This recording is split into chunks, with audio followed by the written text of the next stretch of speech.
Ready?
Alright. Hello, hello, hello.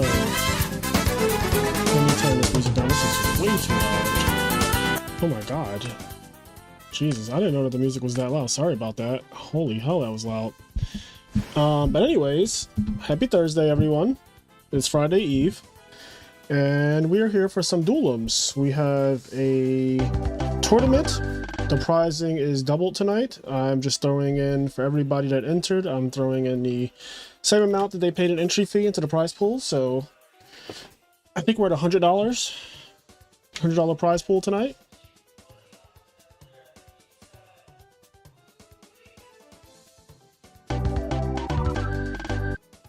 Oh, what's happening? Okay. There's never a dull moment here. All right. Well, there's ATrueHero's playing. We'll watch his game. That was Ronic versus Andy Tsang. Two very, very accomplished duelists. But they seem to have some discrepancy that was going on, or I think Ronic said he loaded the wrong deck. I can only imagine that Ronic's account just has 100 frog decks. Like, well, that's probably an understatement. A couple hundred frog decks.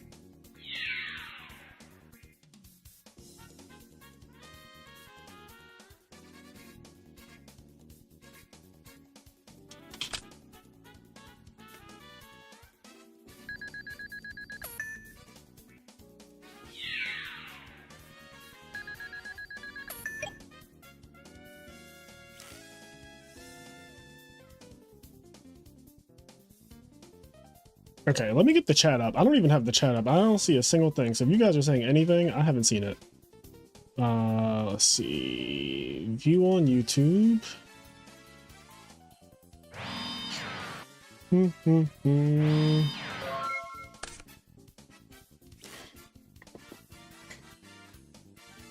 How are we feeling tonight? As soon as this, I don't know what the hell is going on with YouTube right now. Oh my lord.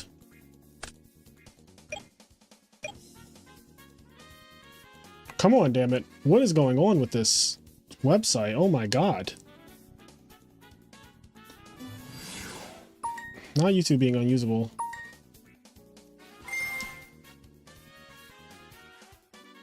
Oh, we already got like 7 likes and stuff? That's cool. Just a mirror match? It's just a straight up Blackwing mirror match? Let me pull my chair up. There we go.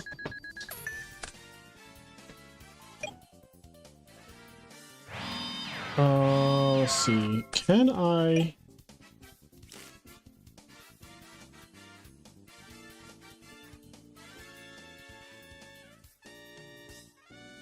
I am strongly considering buying a new computer. My computer, I bought it in December 2018. So you basically say I bought it in 2019 in the beginning. But it is like 5 years old now, and it is truly showing its ass. So I'm thinking I'm going to buy a new one.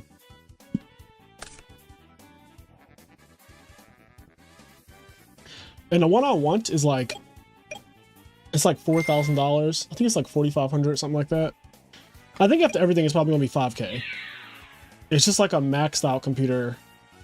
Like all the stats just maxed out. Cause I don't want to have to do this shit again. I don't want to have to upgrade for like another, hopefully 10 years.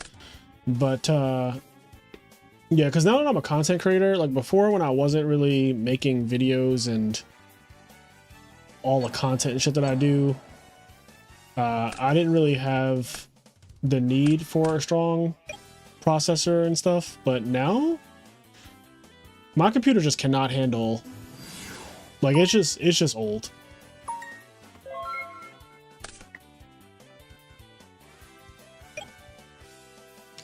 What the f is wrong with, yo, if y'all saw the way YouTube is working on, or I should say not working, I'm closing this. This is frustrating.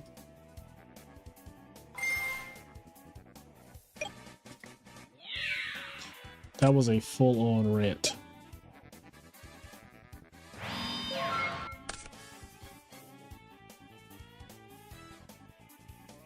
Switching to IMNerd. Switching to my IMNerd account. Dear God. Oh. There we go. Live stream. Please don't act dumb. Okay, there we go. Finally. Finally, I have the chat up. God damn, that was annoying. Oh my God. Anyway, how are y'all doing? Let me start from the top. I am Thomas Edison. Oh man. What's up, Roghnach? Let's go, everyone. Better be liking the stream. Yes, please like the stream if you're here. If you're watching some duelims tonight. We got a lot of strong players. I couldn't even put all their names in the title. We have a lot of strong players tonight. We're doing double prize night. And we do have an EWCQ this weekend, so this is like good practice for that. If you're trying to get your invite to Format Libraries version of Worlds. Crippled Thumb said, man, IMNerd's OST be having some fucking bangers. Thank you. I love good music, you know? It's Marvel, baby. What's up, Frozen? How you doing? We've been expecting you, my lord. Don't forget, also, this month, May 25th, I believe it is, we're doing the Terrible Twos tournament in the server, the IMNerd Podcast Discord server. Terrible Twos tournament. It's an Edison tournament where every card is at 2. Every single card is at 2. I don't care what it is. If it's legal, if it's already legal in Edison format, it's at 2 for this tournament. And it's free for everybody in the Discord server. To get into the Discord server, you have to go through the Patreon. But that tournament will be May 25th.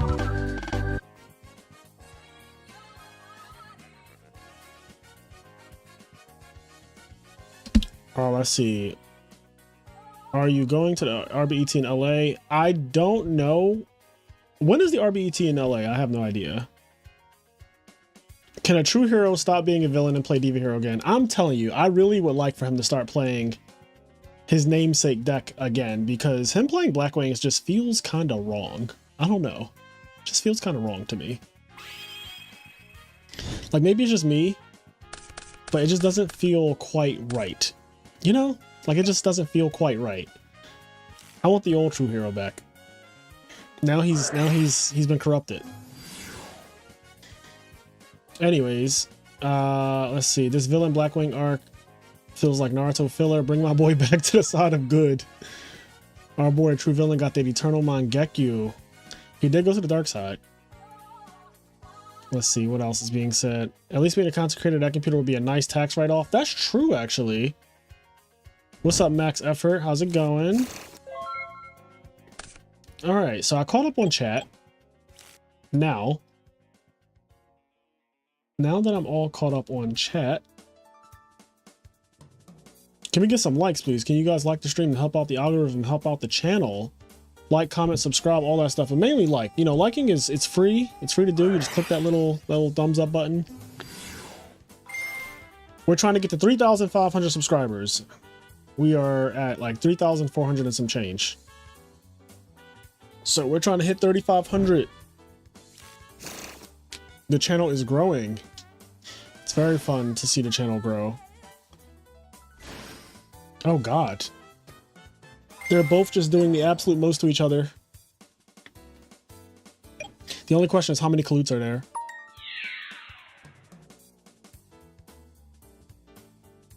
I didn't see what Pajoni searched when he did Whirlwind Shura.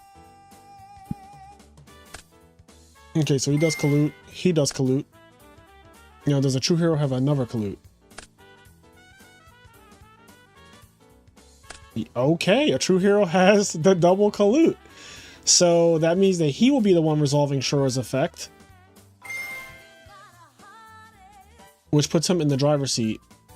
So right now, at first I was really nervous because his opponent was like in a really strong position if he did not have that second Kalute. So we might have a game now. We might have ourselves a game. Fisticuffs at Dawn.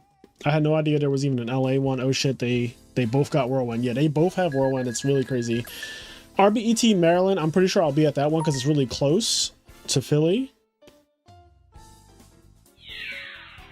Tomorrow I'll be uploading a GB video, so you guys can enjoy that.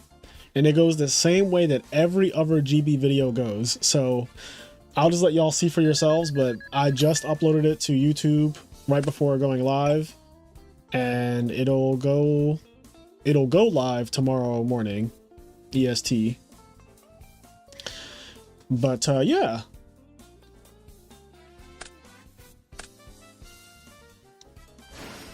Armor Master.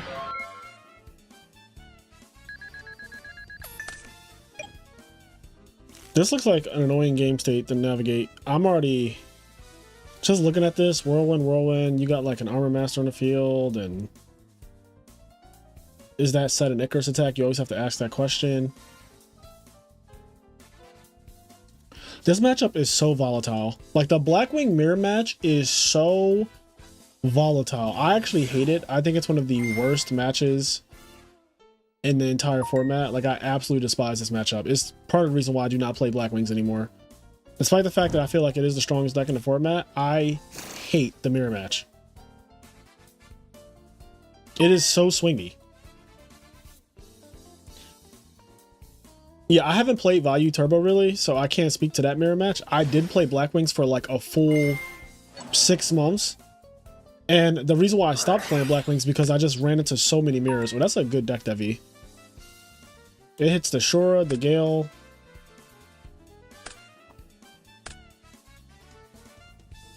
Do you watch any of the abridged stuff? I do not watch abridged anime. No, I do not. Dark World Mirror, the best. First one to use dealings losing. Yeah, that's crazy. Not the first one to use dealings loses. Side frame mirror is where it's at. Yeah, like those future mirrors are awful as well. Not a fan. The Necrol's mirror wasn't that bad. Siding out Jin helped if you actually honored it. And if not, then it was bad, you know? Then it just was bad.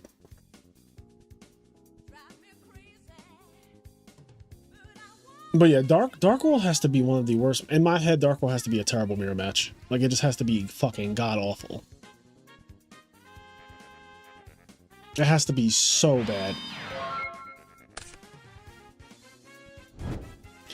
The Monarch mirror match in 2016. Oh yeah, Domain Monarchs. That was another one that was probably awful. I just think that mirror matches are bad. Like, in general, there's rarely a good mirror match. There are a few, of course. Like, there are some that are decent, and like, I heard the Sky Striker mirror match is very skill intensive. Oftentimes when I would see 2 Sky Striker players playing and one of them was like a good player and the other one is somebody I didn't know, the good player would just win every time. So that seemed correct. Dragon Rulers, I always felt like that mirror match was good back when I played it, at least, because the format didn't go on too long for everyone to realize how to play it. So that just like steamrolled a lot of people.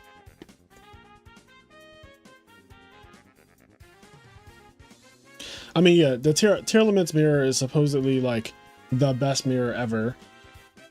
And every single person who won a YCS during Tearlaments format was already a person who had won a YCS, which is a crazy statistic.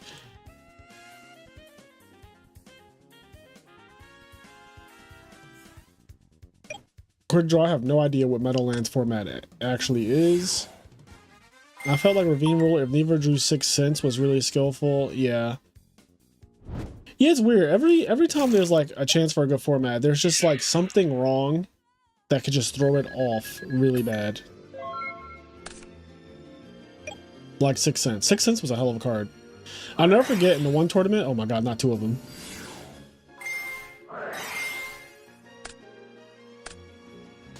Oh, is that Solemn?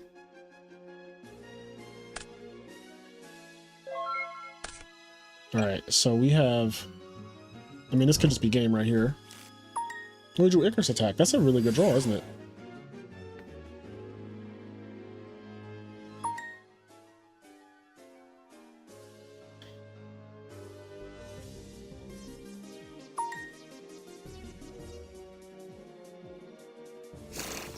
Are we going to game 3?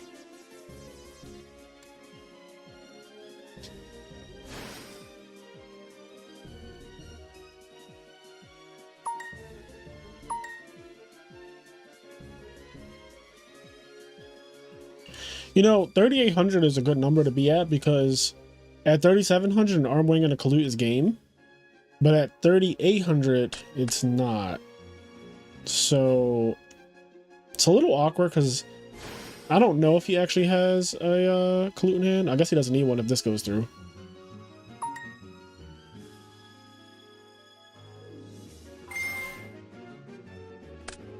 Pitch brain control, bounce. Next game. Yeah, and then that was a catch-22 because no matter what happened there, he's holding Icarus attack and he has an arm wing in the graveyard that he could just summon. So that game was over basically no matter what. Like the best thing that it could have been is Book of Moon, right? Like Book of Moon would have been the absolute best case scenario, and even that is not even enough because your next draw just gets destroyed by Icarus attack. So nice little catch-22. Oh man. I'm a little tired. We got a long night ahead of us too. But I should be fine. I had Chick-fil-A today, so it's a good day already. This is a good day automatically. I had Chick-fil-A. This card also makes the Blackwing Mirror match horrible. Oh look.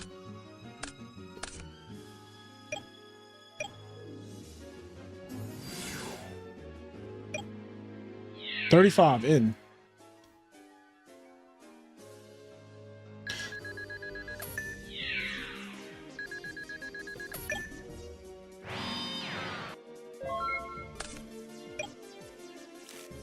Yes, Chick-fil-A definitely gets a huge buff on Sunday where I crave it a lot. I often open Uber Eats and wonder like, where the hell is Chick-fil-A on here? And then I realize, oh god, it's that day. Is this Dark Arm? No, he doesn't have 3. What's up, Bad Robot? Dave, what the hell happened to you, man? We were afraid. I was afraid that you died after YCS Raleigh. Your wife was calling me and shit. You had me worried. I was like genuinely worried.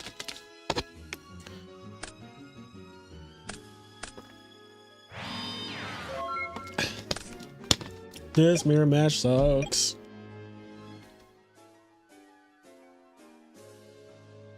There was a Chick-fil-A at my school student center, but the people behind it were super mean. That's sad. The Chick-fil-A people are supposed to be nice. I have been here 2 minutes and this has been great so far. Oh god. What's up, Hershey? That was a good deep prison. Oh, you were literally just sleeping?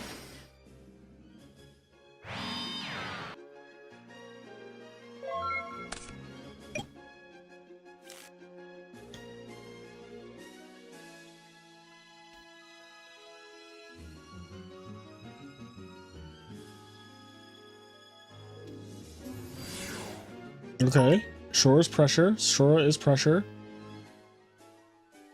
Now, if that back row's Icarus attack, it's kind of awkward here, because you'd have to use it on all of the cards on the field. Like everything goes.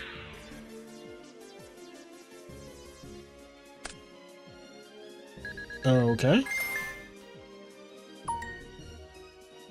This is a take. Alex. Not these people were angry blacks from North Philly. I'm gonna have to time you out. We're gonna have to just give you a little 30-minute timeout. Not the angry blacks from North Philly. That was unhinged. Questa, I don't think all of them believe in Jesus. Oh, I love Popeyes. I haven't had Popeyes in months. It's been a very long time since I had Popeyes.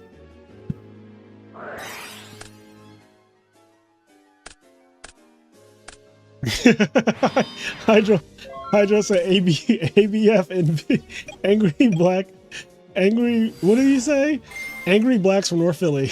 That was so unhinged. Popeyes is low-key. Popeyes is amazing. I don't think I've ever seen it. No one's ever gotten timed out. That was the first time. Flamers is wild. Flamers just came on here being absolutely wild. Hey, y'all, I've been meaning to change my Patreon name. Yeah, what the hell? Your Patreon name has been the same for a while.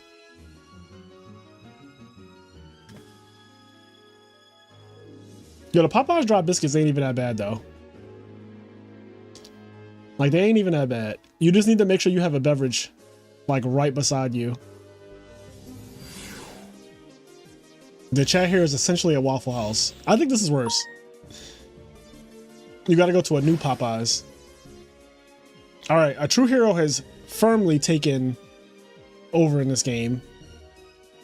And I don't really see him losing this one now. Well, there's that one thing that could happen.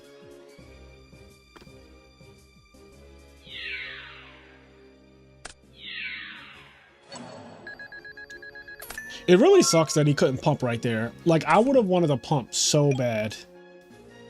It would have took everything in me just now to not be like, fuck it, pump. Get big on him. But then I'd be bad. They'd be like, oh, you're so bad. Why didn't you clear both the monsters? Because I wanted to pump. I'm a man and I wanted to pump.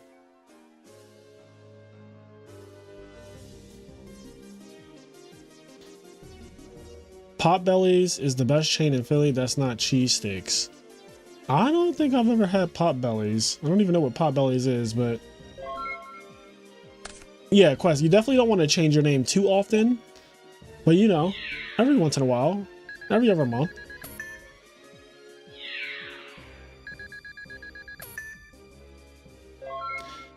I'm gonna be real with you. If Zombie Apocalypse happens tomorrow, I'm hitting up the Waffle House, the night crew. Who would I want to be with in a zombie apocalypse? I mean, I feel like I'm just going to end up with duelists because all my friends are basically duelists or ex-duelists. But I'm just trying to think about, like, what are we going to do? Someone's going to have a dual disc. I already know that. Like, someone's just going to have a dual disc. And they're going to, like, I can imagine a zombie horde trying to attack them and trying to bite at them, and they just hold the dual disc up and defend with it. Like, ah, no, stop. Like, I can see that happening.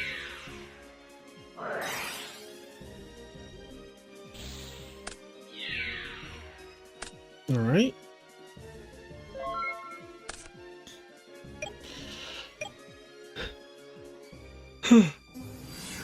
Oh.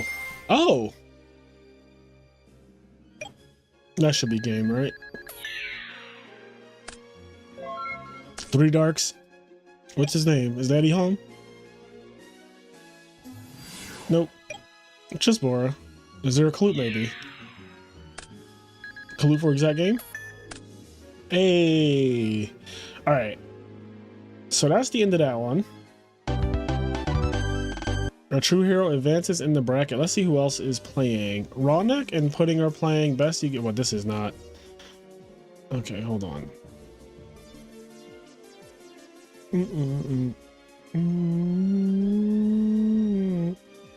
Alright, we got Dominic Roberts, aka ooh, playing Amarillis, but with quick draw against GBs. This is, what the fuck is happening? Oh no. What is this cursed match? This is what is this?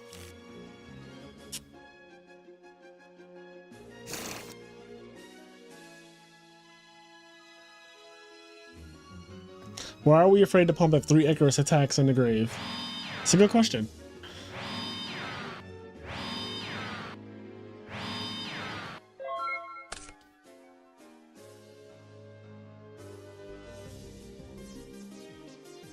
Let's see.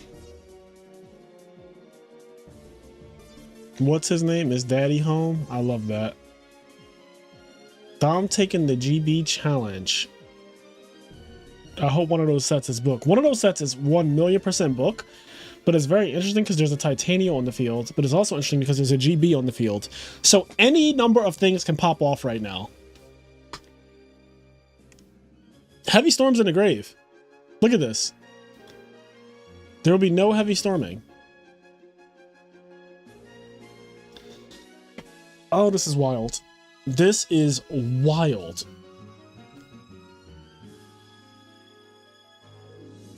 Oh, man.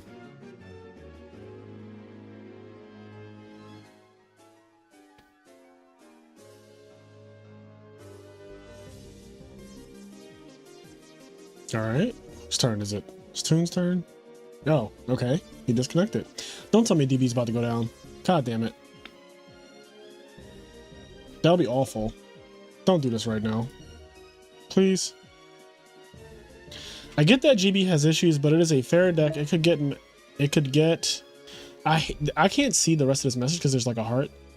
It could get meta, but maybe as a partial engine. Okay. This is how GB wins.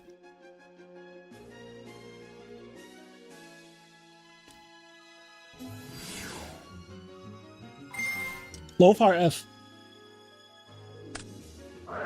Chariot. He said absolutely not. Giant True Nade. Oh shit. Bruh.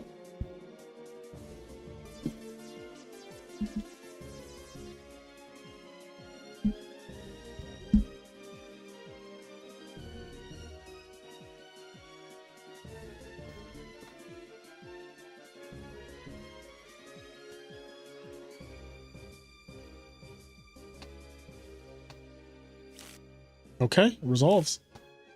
Call Haunted goes back to hand. If Titanium is connected to it, she dies.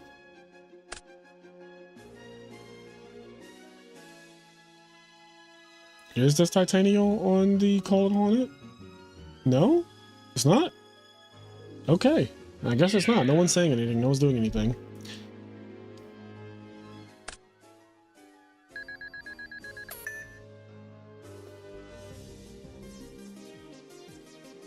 True Nade's nice. True Nade's really good in Dragon Turbo for the same exact reason that it's good just now. Wait, what? I thought Call It Haunted. If you True Nade a Call It Haunted, the monster doesn't die? What? Is that right? I don't play Call It Haunted in any deck. That doesn't sound right though. I feel like Premature Burial is the one. Yeah. Premature Burial is the one that like you can bounce it to your hand and the monster doesn't die. Slexon, I don't know if you know what you're talking about.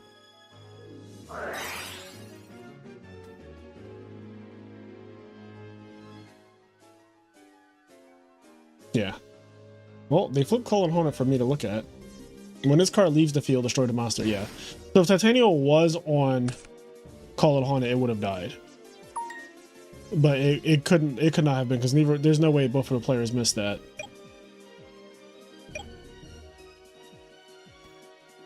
It'd be like a YCS if they missed that, you know? Like a feature match.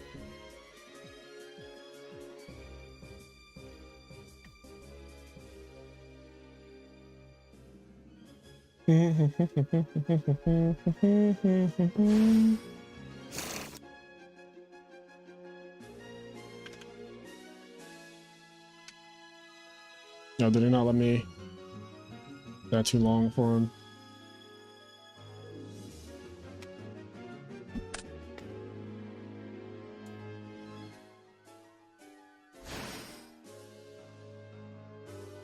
Quick draw. This is a spicy ass Amarillis deck.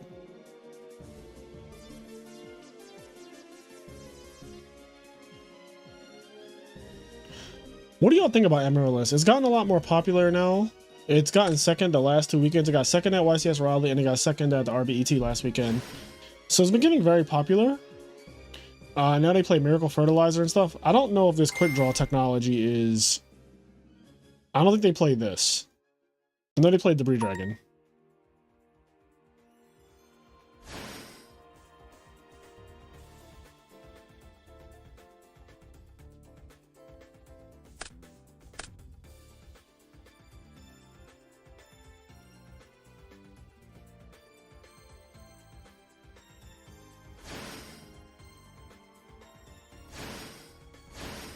Contester in defense. Oh my god, that is the nastiest torrential.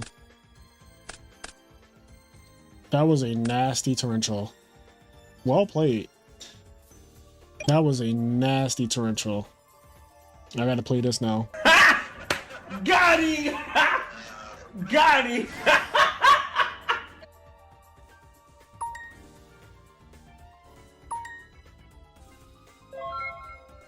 Call of the Hornet actually has never been eroded. The effect has always done exactly what it does. Like, they've never changed the effect of Call of the Hornet.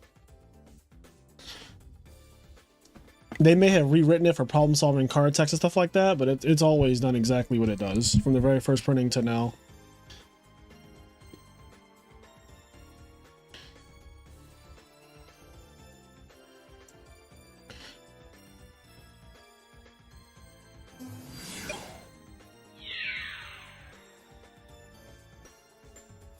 Oh yeah, if Call of the Hornet was on the Lone Fire, it should stay. Let me tell them, because that's actually, obviously, that's very relevant, right?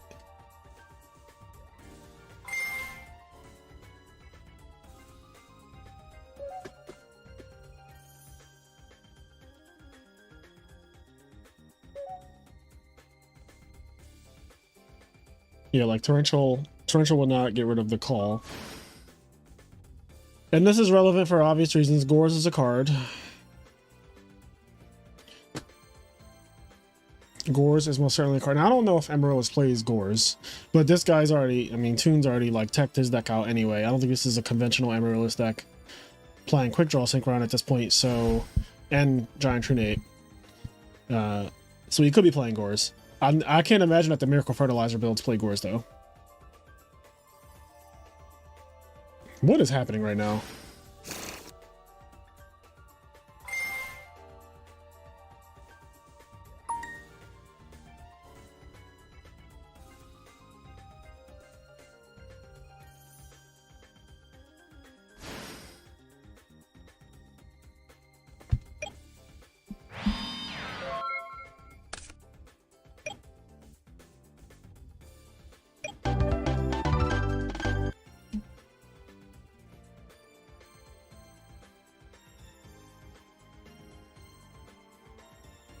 Okay, that was game uno. Let me, you know what I like to do? Y'all know what I like to do. I'm going to open up another Dueling Book instance, because there are more games being played, you know? And I just want to get my fingers on another one. Another one. All right, let's see. What else we got up here? Watch. Edison. Oh, putting Ronic is still happening. And they're in game 3. It's exciting. We'd love to see this Amarillis player side the Bestiary. Oh, that would be the absolute sauce. Also, little man, you know what's crazy? I was literally thinking about you today, Nick. And I wanted to do a video together because I want to feature your deck on my channel, but I don't know how the fuck to play it. At least correctly anyway. So let me know if you'd be down to do that. I know you're going to be busy with like pilot school and stuff coming up. So if you don't have time or you can't do it, that's absolutely fine. But yeah. I literally was thinking about you today. What was I doing? I was playing GBs. I did a GB video today. I recorded a GB video today. And then I was like, I want to do Amarillis next. Like, I love this deck. I've featured it a couple times on my channel, the old build though, like the old Carpath build. But I really want to do the updated, like crazy build. I think that deck, I mean, it's gotten second 2 weekends in a row. It could have, there's a world where Amarillis won 2 tournaments in a row. There's a world where, like, instead of Vayu Turbo and Black Wings, which win everything, there's a world where Amarillis just won 2 tournaments. So I think when you see a deck doing that well consistently, it's like, all right, enough is enough. Enough is enough.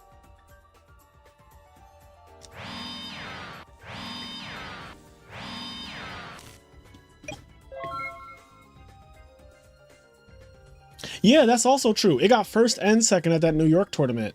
So like 3 weekends in a row, it was like Amarillis in the finals, mirror match, then Amarillis in the finals of Raleigh, then Amarillis in the finals of RBET. Like, come on. Clearly there's something going on. Clearly something is going on.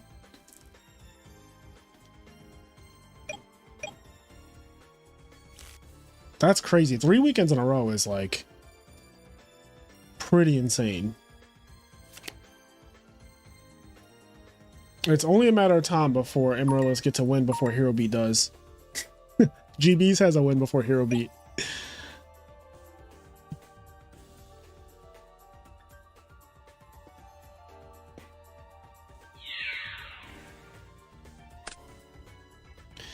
Ooh, Roghnach.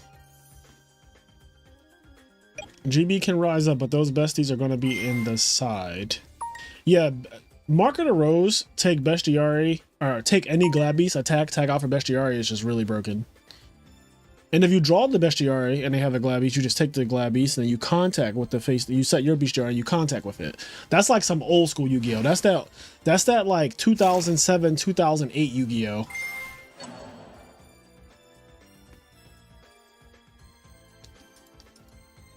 I don't think there's Hero Beat hate. Hero Beat just hasn't won a tournament. The deck is great. Like, the deck does really well. It tops and all that good stuff, but it just hasn't won a tournament. It's like the only good deck that hasn't won a tournament. Like, the only of the... And when I say good, I mean decks that, like, everyone puts on their tier list is a pretty high deck, but it just has not won. But, like, saying a deck hasn't won is not hating. It's just... It's fucking factual. Like...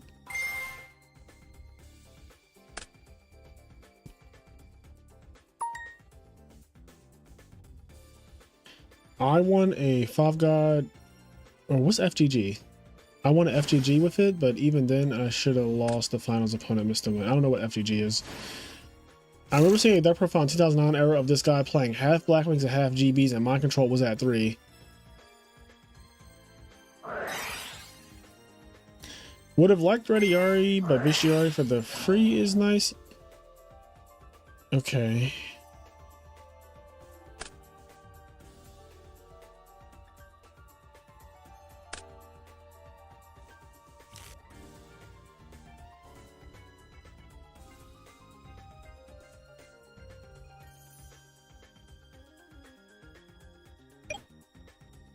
Oh man. Ah, my neck. Oh man, we got like 70 something people watching.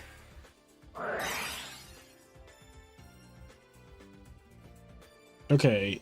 You know what's great? So when I made the thumbnail for this live stream, you guys can see it's Amarillis, right? I didn't know that there was anyone playing Amarillis in a tournament. So I'm actually glad that somebody's playing Amarillis in a tournament. That worked out so well. That actually just worked out so well.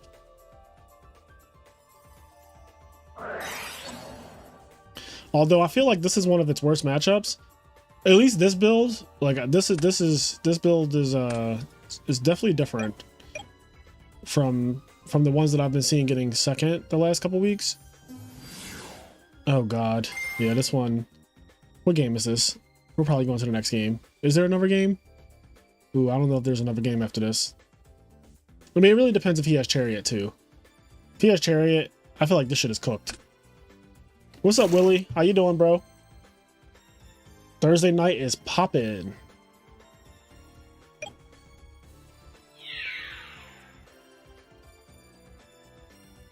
You gotta put fast food chains in the thumbnail next time. Yeah, the Amarillis thumbnail is the bad call for Little Man. It's crazy how life works out, right? I make the thumbnail, I put Amarillis in there, and then Little Man shows up, and I was literally thinking about doing a collab video with him today. So, look at that. Look at God. Won't he do it? Won't he do it?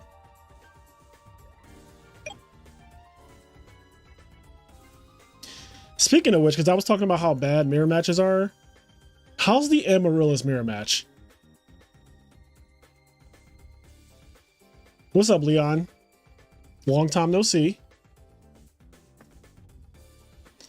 Yeah, Scraps. God, Scraps and Tengu format are so bad. I'm so sad because I used to love Scraps. I have several videos on YouTube, like old videos that on Bad Robot / Dave Vieira's channel of me playing Scraps in real life. Like I'm playing Scraps like over 10 years ago, and I'm having the time of my life. I love that deck, but when I tried it again with like 2024 Yu-Gi-Oh mindset, God, that deck is bad.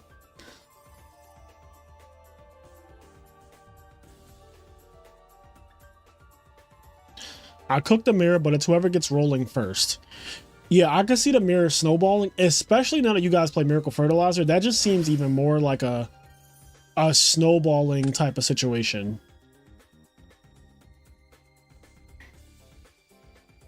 Just the absolute snowball.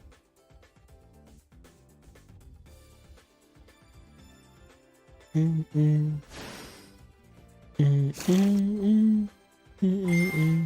gotta revisit the Dragoonity deck you played in 2011. The Dragoonity deck I topped with YCS Charlotte in 2011, I don't think is playable outside of that format. I feel like something is wrong. Like every format that's not that specific format for that YCS is... Because that format didn't have Heavy Storm, I feel like. I think, if I recall correctly. I think that YCS was March 2011, Dragoonity. Oh shit, Lightning Vortex. Hold on, let me try this. Fraser Smith Dragoonity. Let's see if we can find this old ass deck list. Okay, I am still featured on the Konami website. God, I look so ridiculous here. Look at me. I don't even look like me. 4 months ago, Fraser broke new grounds with Grave Keepers winning YCS Atlanta. Now he's back, blah, blah, blah. Dragoonity. Where's my... Okay. So, there is no Heavy Storm, but there's a Giant Trunade. This format had double MST. I play 7 tools in the main deck. I believe I made this decision the night before. Like, I remember being up the night before trying to make my deck for the YCS, and Konami reached out to me and they were like, we're going to feature you tomorrow if you're playing Dragoonity. Or like they asked me what I was playing first. They were like, what are you playing tomorrow? And I was like, I'm playing Dragoonity. And the starter deck had just come out. The starter deck had literally just come out, and they were like, all right, meet me. Like the writer Jason, he was like, meet me at the Konami booth in the morning, and then we'll do like a little deck profile thing. Which I made something like that deck. I was up stressing the night before because I was like, oh God, now I'm going to be featured. And I want to really make sure I do well with it. But it ended up working out. I ended up getting top 16 at that YCS. I ended up losing to Nicky Lakai from, he's from Canada. I think he's from Montreal. And I remember in one of the games, he had drawn both the MSTs in that format. And I went activate Ravine, pitch a card, and he went MST. Then I went activate Terraform, activate Ravine, pitch a card, and he went MST. And I was like, wow. Like, fucking wow. And I just lost in top 16. That was heartbreaking. I was like, damn.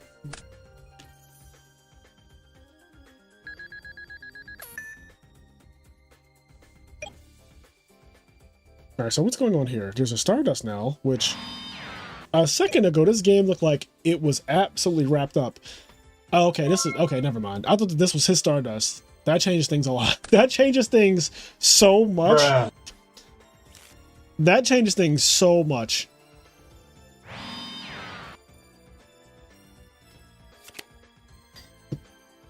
Have thought about sliding Autonomous Action Unit if the deck starts rising in popularity. Ooh, that could be spicy. To grab their Lone Fire. You can grab their Lone Fire, you can grab their Titanial. That's some spice.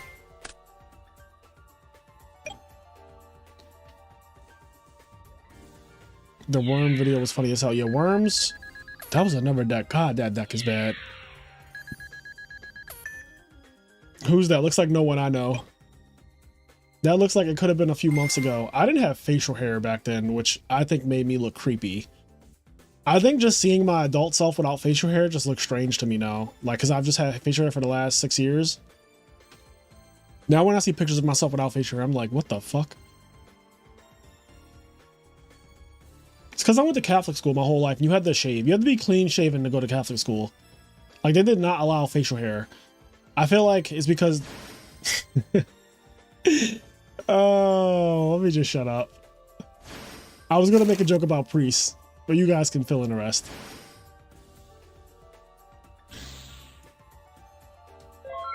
Oh, that's just... Anyways, where are we at? This game is taking a while.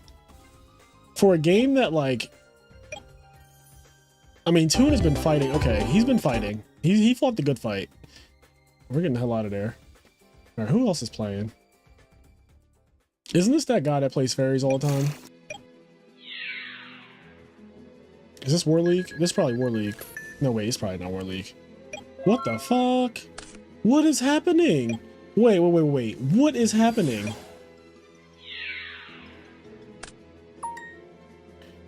What is happening, guys?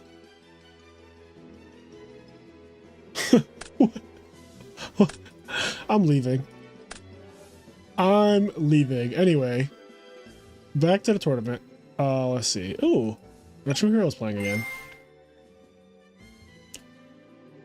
And he has Whirlwind. Dark Ensign.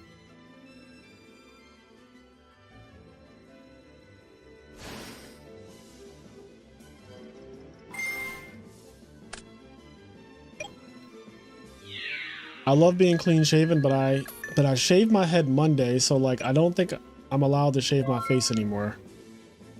Little man says, I went to Catholic school too. Any stubble, they gave you a razor and shaved you at school. Yes, that's how my school was. Luckily, I didn't grow facial hair when I was in high school and stuff. But they literally gave the boys who did grow facial hair, like if you came in with stubble or anything, they would like make you shave on the spot. That's how crazy it was. That was not utility frogs in that last video or that last match. That was fucking...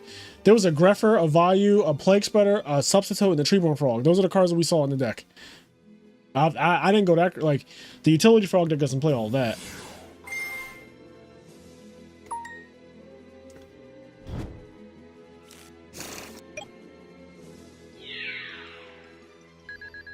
If you can't beat them, partially join them. I'm leaving just made me spit up my drink. Oh.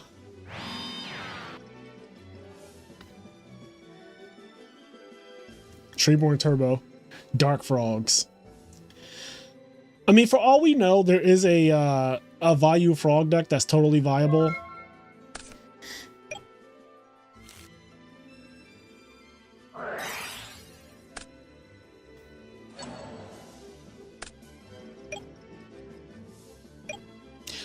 You know, Vayu frogs would be resilient to DD Crow and stuff like that. Because you'd play Burial in your main deck. Like, it would just be a part of your deck.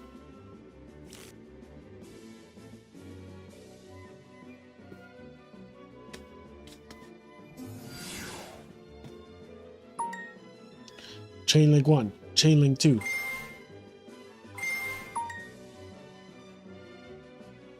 Oh, so he did Whirlwind Chainlink 1, Blizzard Chainlink 2. Interesting.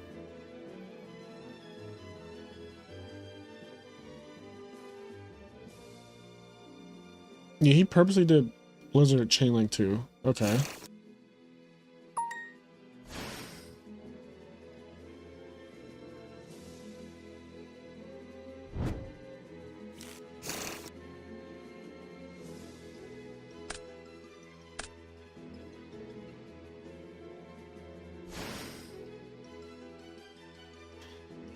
So, Chainlink 1, Whirlwind, Chainlink 2, Blizzard, makes it where chain resolves backwards, so Blizzard brings out the monster first. And there's no opportunity to use a card like Bottomless Trap Hole or Torrential Tribute before he can use priority on this Ronic.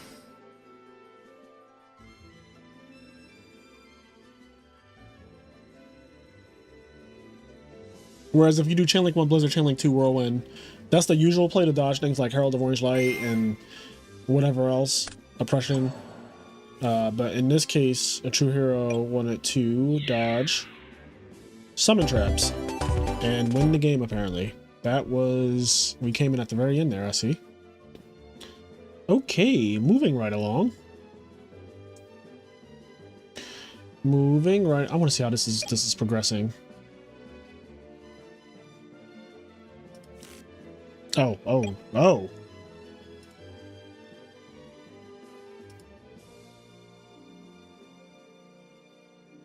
All right. I've seen enough. I have seen enough.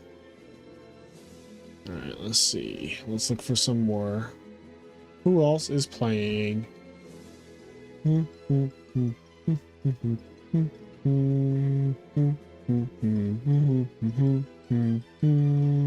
right, so I see Dom is playing again. We got... All right, so we're gonna go to this one. Then let me check the bracket too. See how the bracket... Let me make sure no one's like straggling. HydroPump versus a true hero. That's gonna be juicy. Let me get that on the other screen. Hold up. We got Hydro versus a true hero. I don't know. Have these two played each other before?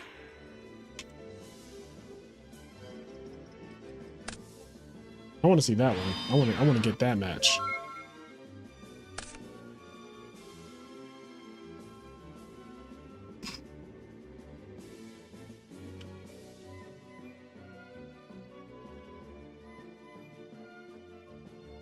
All right, I just messaged him.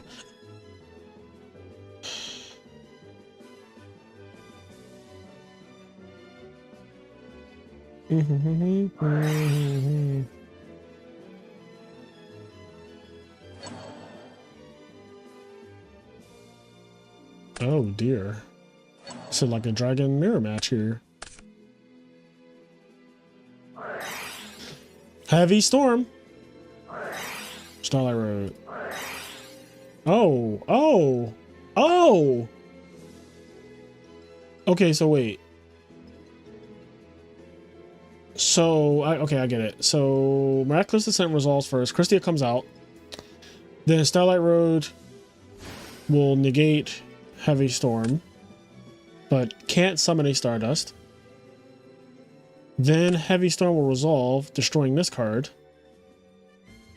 And then Christia will go to the top of the deck. Or no. Heavy Storm will not resolve because it's negated. Oh god, this is so ignorant. What's happening? Oh no. Oh god.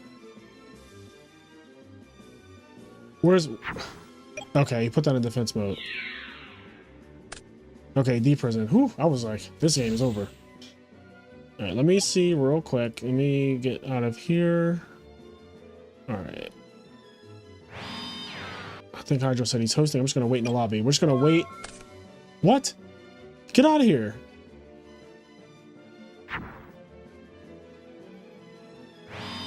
Alright, there we go. I should turn dueling sounds on.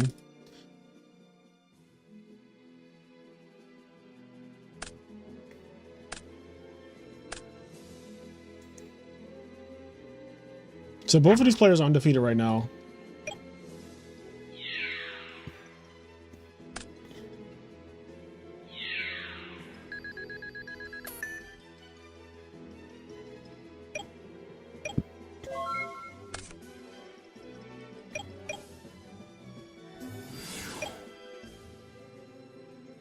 La Quadi.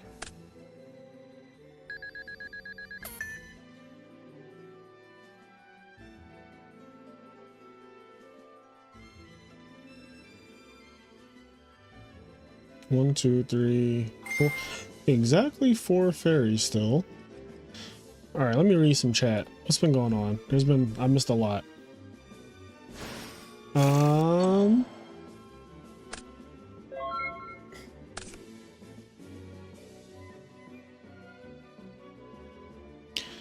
Daniel says, question from a buddy and I that we spent too much time on. If there was a gruffer for every element attribute, which one do you think would be the most broken? Are you asking that for Edison format or for like all of Yu-Gi-Oh? Like, because I don't play Modern Yu-Gi-Oh, so I have no idea how good cards would be in Modern Yu-Gi-Oh. In terms of Edison though, I have to imagine that Dark Gruffer would still be the best. Dark Gruffer is still the best out of all the attributes. And then it'd have to be like water would probably be pretty good, but water already has Swap Frog, so you know there's that. I guess Lightsworn would be able to send Wolf to the graveyard, which is nice. That'd be really strong actually. But like Dark just has so much synergy in general. Like there's so much synergy in Dark, so Dark will still be number 1. And then I think Water Light would be the obvious, like, you know, the Wind and Fire just suck. Okay? They just suck.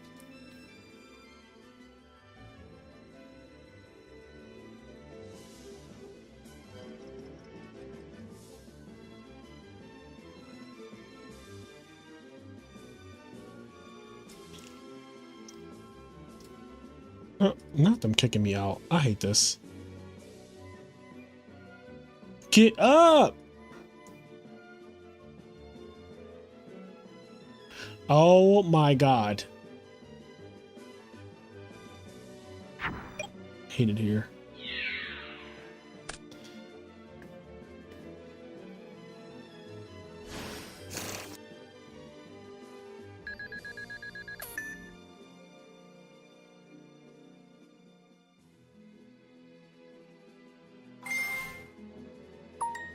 ATrueHero is finishing a class. He said he will be done in 10 minutes. All right. You know, the good thing about ATrueHero is that he does play really fast. So I'm not worried about you guys' match. Because we already got this one to watch. We already have this one to watch. Ready, Ari. What are we banishing here? We just got a Chaos Sorcerer. Ooh, Test Tiger.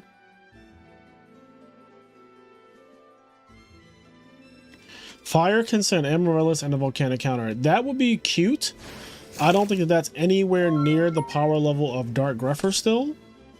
But it would be cute. It's like the same way I feel about Lightsworn. Like, Lightsworn would have a really cute thing going with sending Wolf to the Grave, which is, like, very strong, obviously. But the thing about Yu-Gi-Oh! Is that, like, Konami just, especially in the early days, Dark just has way too much support. Like, Dark just has so... There are packs dedicated to just Dark. Like, there are packs dedicated to Light, too, don't get me wrong. But there are packs dedicated to Dark, and there's, like, so many of them, too. Like, how many packs just have Darkness in their name? Phantom Darkness, Shining Darkness. Like...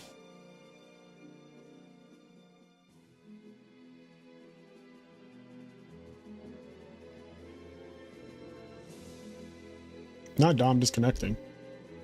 Is Dollywood being bad tonight? Hold me closer, tiny dancer.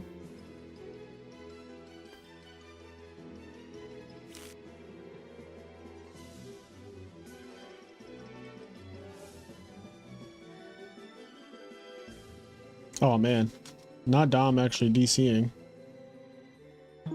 Okay, woo, he's back. Earth Grepher send Dandy. Yeah, but like, what does that do? Like, I'm not impressed by that. Sending Dandy to the graveyard with a Grepher with a 1700 monster is like, okay. Like, I'd rather just send it with Ryko.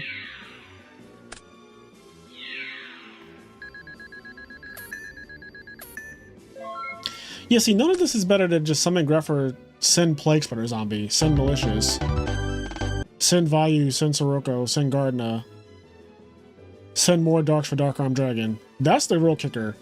Send Darks for Dark Armed Dragon.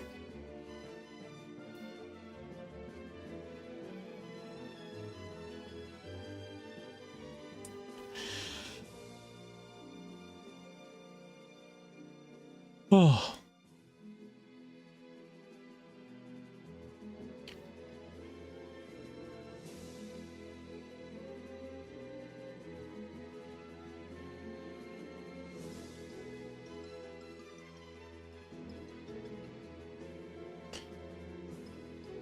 Machina already has Scraps Recycler. Yeah, Machina does have... They do have Scrap Recycler. Like I said, Water has Swap Frog already. A lot of the decks already have, like, what they need in terms of sending things to the graveyard. I think Light would be the next biggest benefactor of... a Grepher. What does Light Grepher do? Isn't there? There's a Light Grepher. It's not out yet in Edison format, I'm pretty sure. But like, what does it do? Let me go read Light Grepher.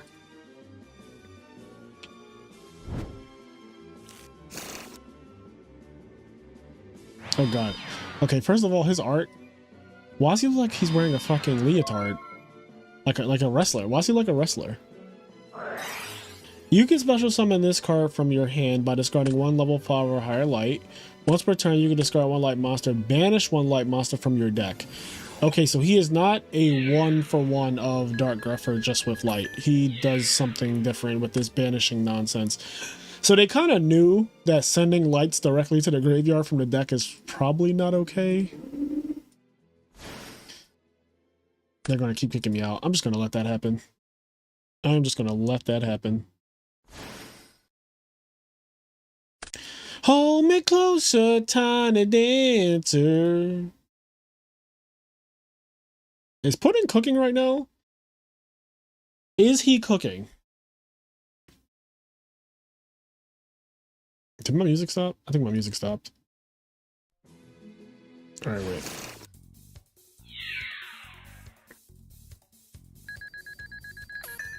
Yeah, sending fairies for Christy would also be pretty good.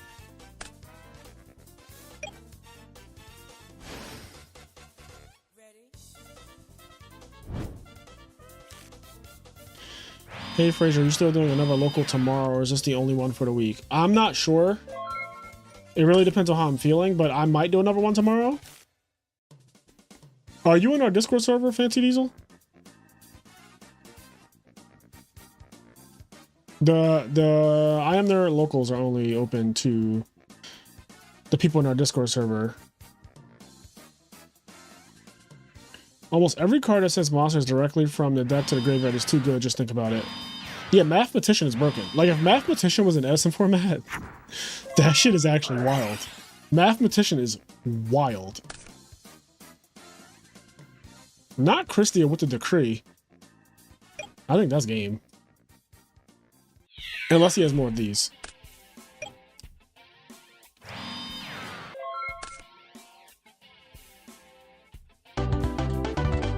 Okay. Well, so Pudding is now in winners finals, I'm pretty sure, with fairies, his own fairy brew. Pudding moves on. Let me go watch Ronic play. I think he's playing right now.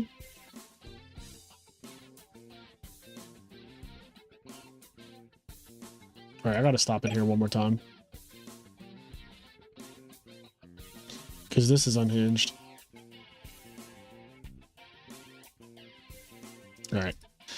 Let's see. I could just do this. Stop being lazy. There we go. Oh, they just started. Okay. Let me get out of here. So we got Itachi versus Andy Tsang also happening.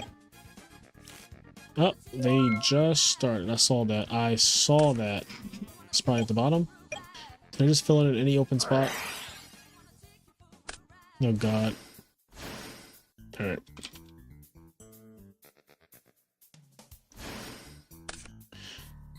All right, who do we want to see? We saw Itachi play already. So let's get some Ronic on. Let's see what he's up to today. Oh, what'd you know? Frogs.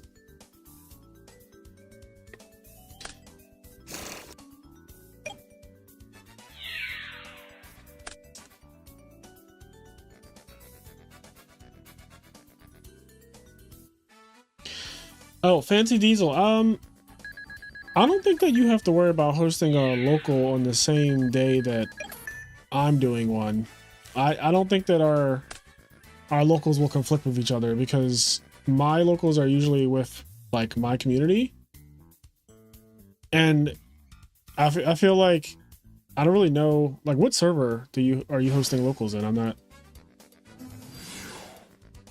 Keep up the good work for the community though. Love the content. Thank you so much. But I don't think that you have to worry about conflicting with like my locals. These are literally like small tournaments that we just kind of do for funsies. Like,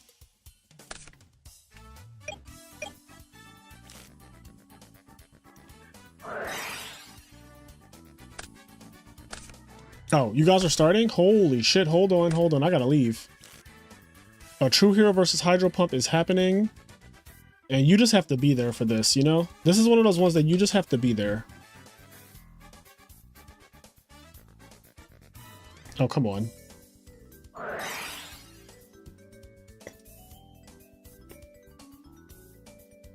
All right, here we go. I'm excited for this one. This is a clash of titans right here. No, I got the thing turned off.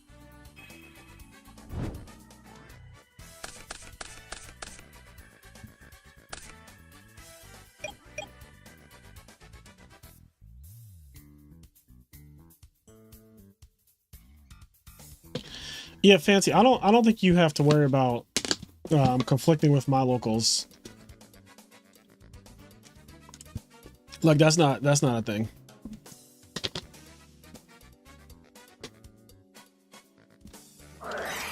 All right, Solar Recharge. So it looks like Hydro is on a deck that he's been playing for a little while now. He made top 8, I believe, at a tournament recently. I don't know if it was EWCQ or an RBET, but it was one of those.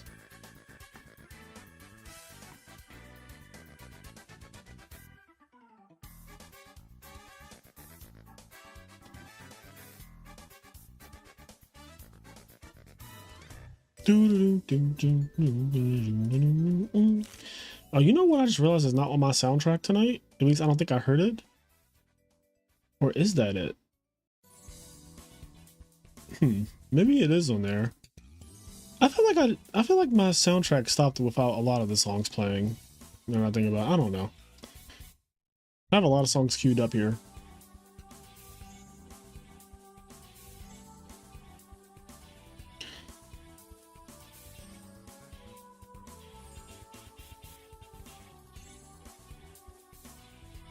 It's the permanent thumbs up for me. Hello, Mayberry. The permanent thumbs up is sending me.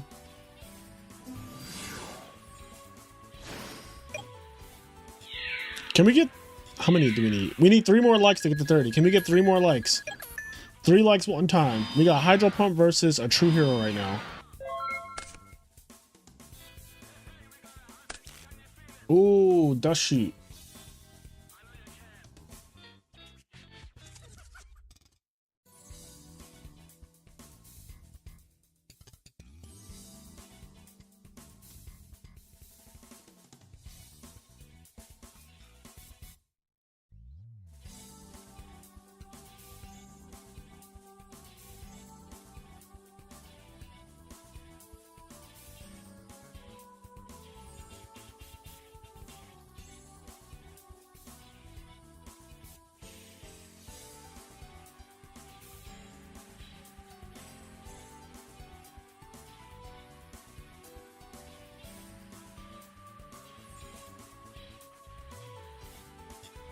They're really thinking right now.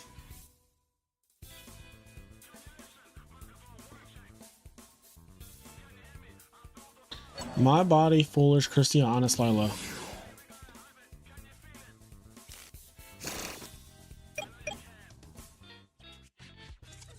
Okay, well he has more cards than that, right? 1, 2, 3, 4, 5. There's a 6 card. What are we not seeing here? He wrote down 5 of the cards. Sent back a JD, but they're still... We're missing a card, damn it.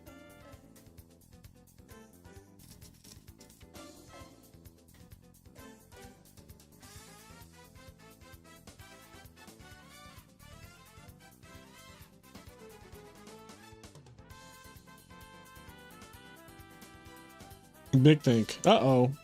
Uh-oh. Summon Lila, big think.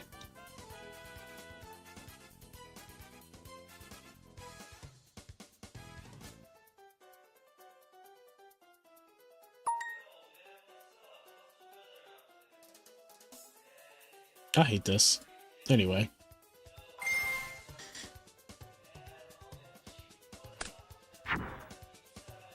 Torrential. Okay, so he has Foolish Burial, so he can get a wolf on the field as well.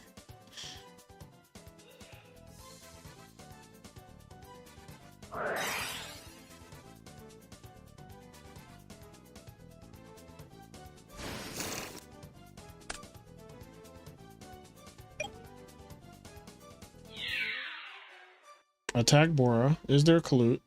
Because there's definitely an Honest. Damaged up. You got it, boss.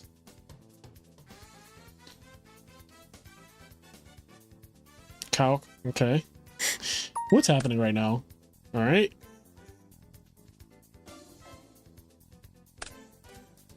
Yep. So Honest wins. So Wolf goes up to 3,800 And then Bora goes up to 3,100. And he takes 700. There we go. Look at that. They resolved it perfectly. I love that. All right. Moving right along.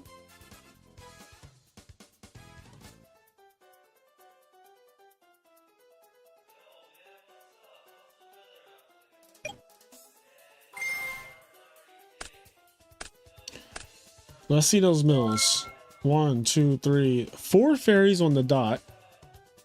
1, 2, 3, 4. That is exactly 4 fairies.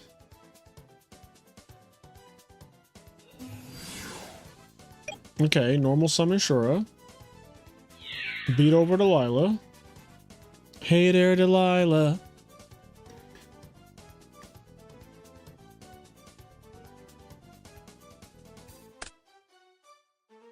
I really want to know what this last card in his hand is. We know My Body and we know Christia, but we're missing a card.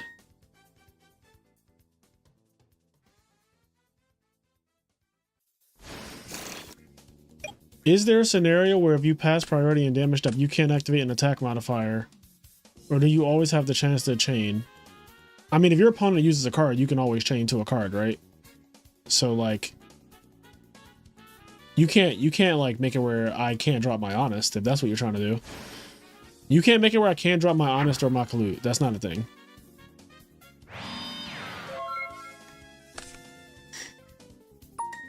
All right, so we know that there is a live Archlord Christia. Or no. Yeah, no, yeah, there's a live Archlord Christia. Archlord Christia. Or as I like to call them, Senor Supremo Christia.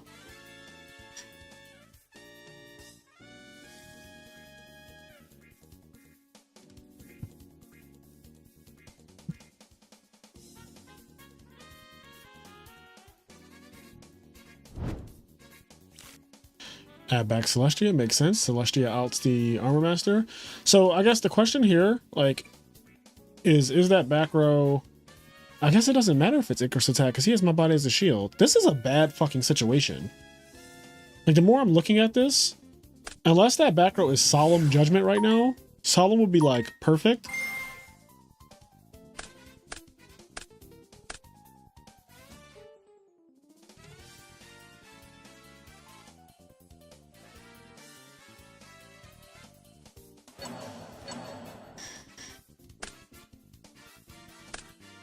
Okay, he actually just had nothing. That sucks. Well, I think that this one is over.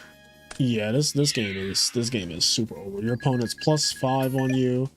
One of them is a Christia. Life points are lower. Like, you can't top deck a brain control or anything. It's pretty cooked. I don't know if there are any real outs. I mean, I guess if he, let's see, what would he have to draw? What would be the most absurd thing? Like Mirror Force first? It would have to be like Mirror Force first into... So we have Vayu plus Armor Master, which makes the 2800 guy Silverwind. So it would have to be Mirror Force first to bounce the... Get rid of both monsters. Christie goes on top. Then you would need to draw like... I don't know if he had five darks. So that way when he uses Vayu, he goes down to 3. So maybe he draws Dark Arm on the following turn. So he's like Dark Arm plus Silverwind for game. It's possible. Like if he had 5 darks, that sequence of events is possible, and it would be fucking crazy.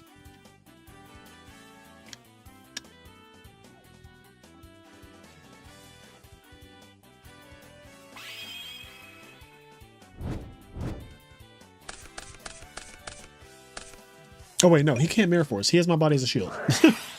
None of that mattered. Why is My Body so good? No pun intended. Okay, turn 1 Duck Devi. Oh, no. Turn 1 Goyo, okay.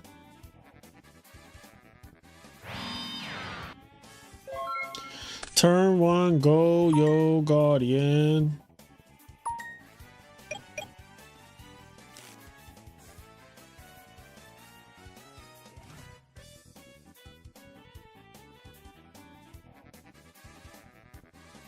This is one of the most aggressive plays I've ever seen in my life. This man just went normal summon a Goyo Guardian. With a Whirlwind's just face up on the field, a back row, 2 Darks and a Grave, and it's just looking like, alright, what are we about to do here? Like, what nasty plot is happening here?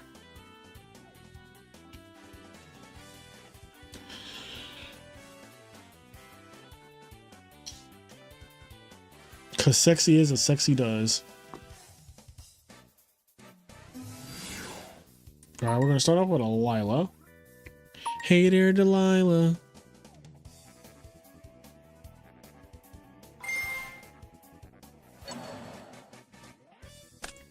Guys, thank you so much for the 30 likes. I appreciate the 30 likes. Not the dirty likes, the 30 likes. TH, not D.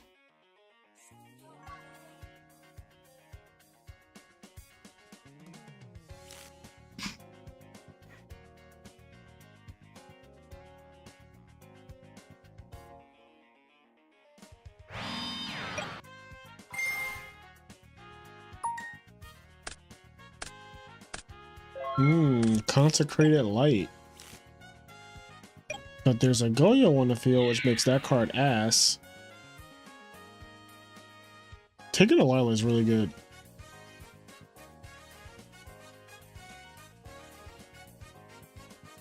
It puts a lot of pressure on your opponent to clear Delilah.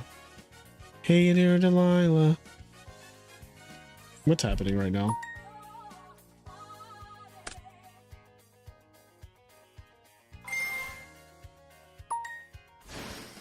Give me that.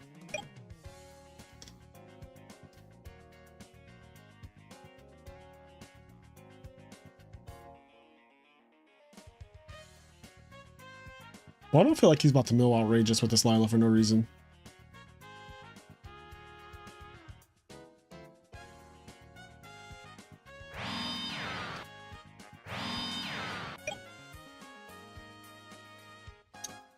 Alright, let's see it. Okay, just a Sirocco. That was a Value Turbo Mill. This is just a straight up Value Turbo Mill just now. Hello from Brazil. Keep up the good work. YCS Rio this weekend taking Value Turbo. Good luck, Victor. I hope you take it down with the best deck in the format. And yeah, I appreciate you.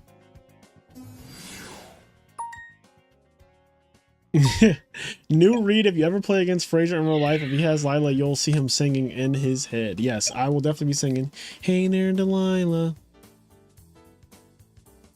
Summon Arcus Attack. Arcus is the cleanest way to out your own Lila, because there's nothing that can really stop that besides Mirror Force.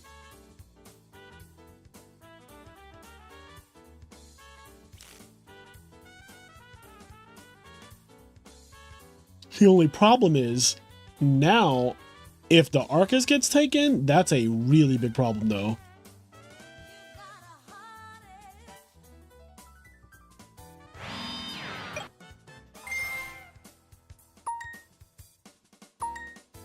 Show me Potato Salad. Nope, that wasn't Potato Salad. That was like seafood salad or something.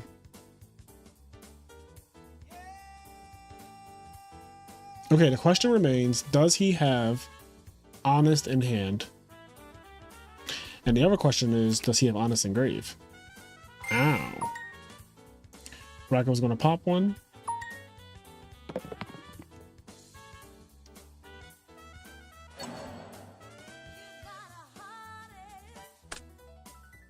Oh shit.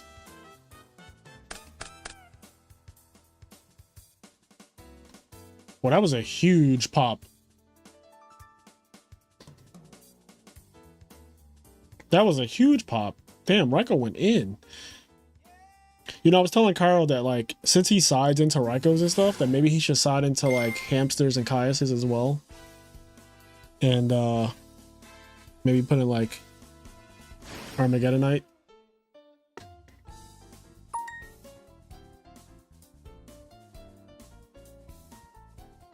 Because, like, if you're going to side the Raikou, you might as well go all the way. You might as well just, you know, what's a couple Hamsters and Caiuses?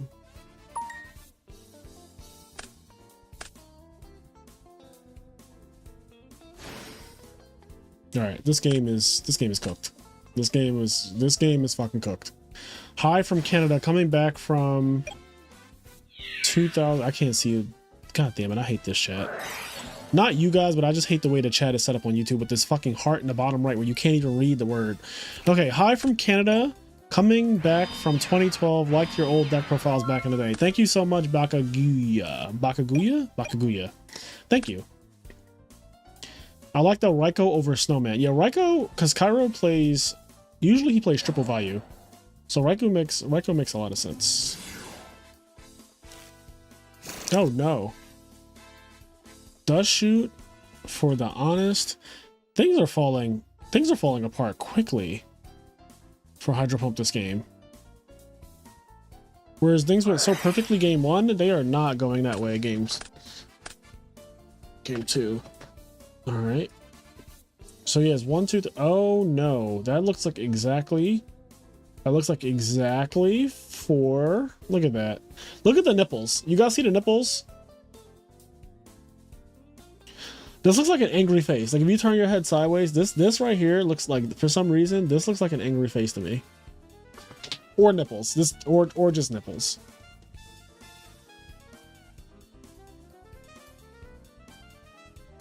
You know, nipples are the eyes to the soul. Did y'all know that? Like nipples are the eyes to the soul.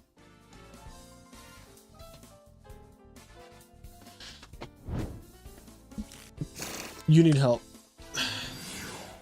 Do I though?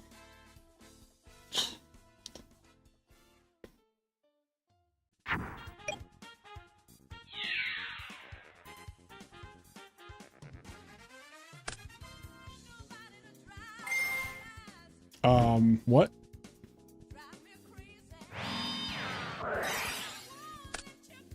Okay.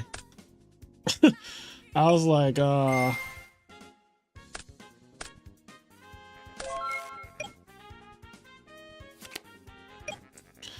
ally of justice. This is a hateful creature.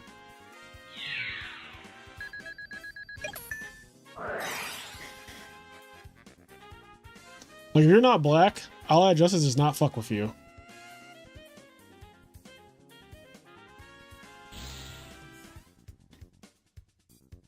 He's like Joe Biden. If you don't vote for me, then you ain't black. You ever see that one comic strip that somebody made of Joe Biden saying like, if you don't vote for me, you ain't black? That shit is so funny. Let me see if I can find it. It is comedy gold.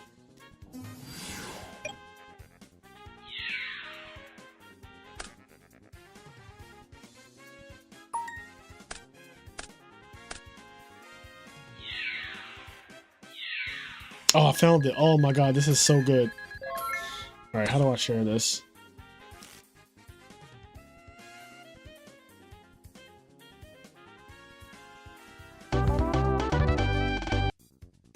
Oh, perfect. They just finished their game too, so I think if I do this, should it come up? Oh, here we go. Yo, look at this strip. Look at this. I'll never vote for you. Then I'm afraid you ain't black. And then he like absorbs her fucking like soul. He like takes her blackness. Like look at this. Look at the color leaving her fucking face and all of her body. Like this is clearly a black woman. This is unhinged. This is so. Then I'm afraid you ain't black. That's Catastor. Somebody could literally make this meme. Like somebody could remake this and put Catastor right here. And it would work just the same. And look at how powerful he got after he absorbed her blackness. Anyway, back to this.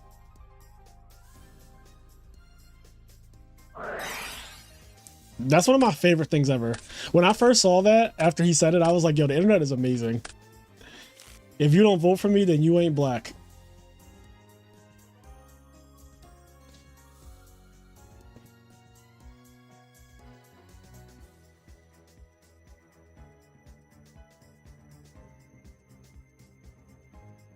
No, he really did. He said that. He actually did say that. He Michael Jacksoned her. Yo, getting Michael Jackson by Joe Biden is fucking crazy.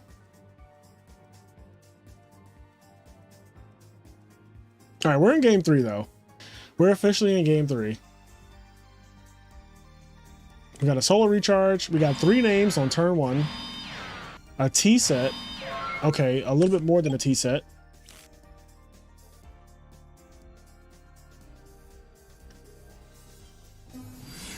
Summon value attack.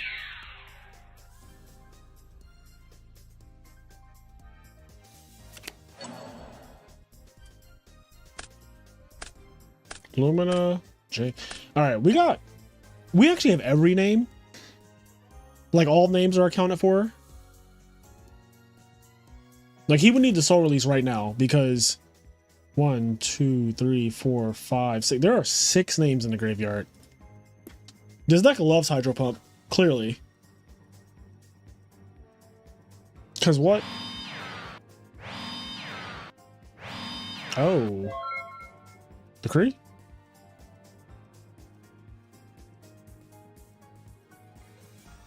No?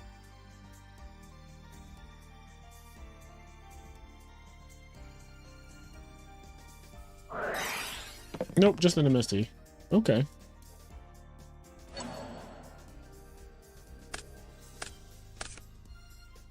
Oppression, that's a good hit.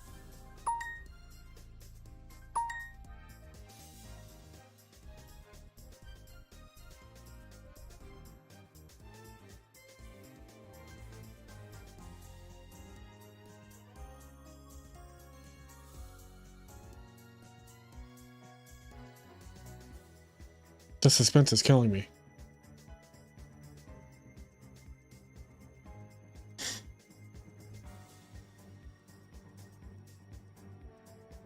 Oh, let me see who's advancing in the bracket. So Pudding is playing fairies and he is in winners finals, waiting for the winner of this match. Ronic is waiting for the loser of this match. Ronic is in losers, waiting for the loser of this match.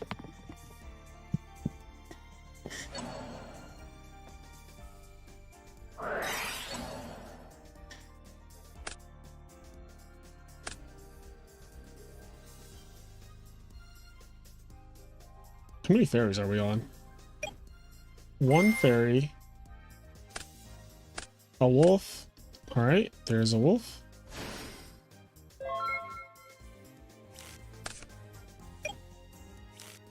There's also Shura food though. So many names. Hey, there's the Shura.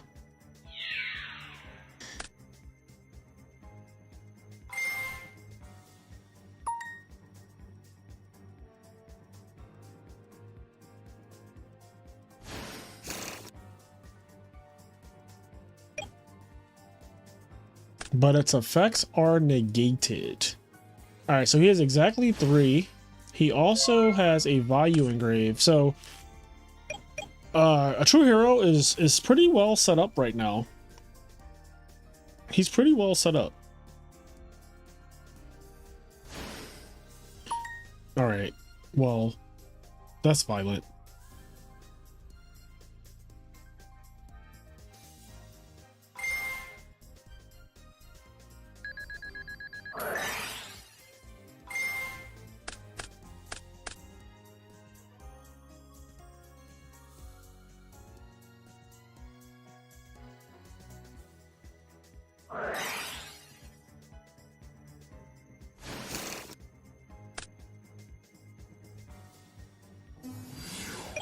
Okay, that was fucking out of nowhere.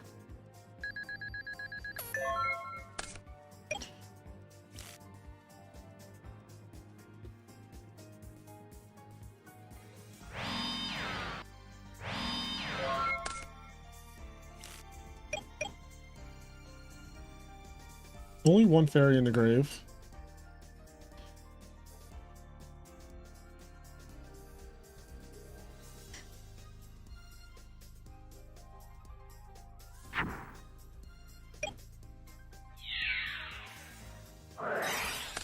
Icarus, that deals with both. Very easy out.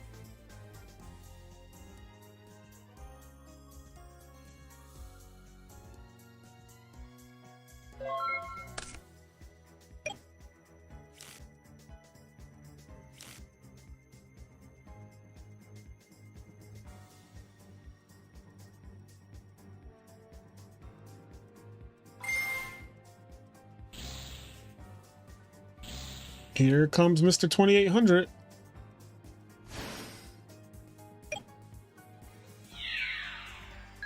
Big damage.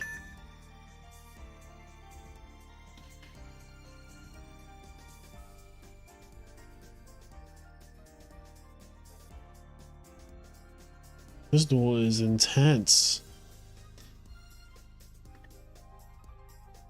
So let's see. The Light Sworn names are numerous. I'm not even going to count, but the fairies are only at 2.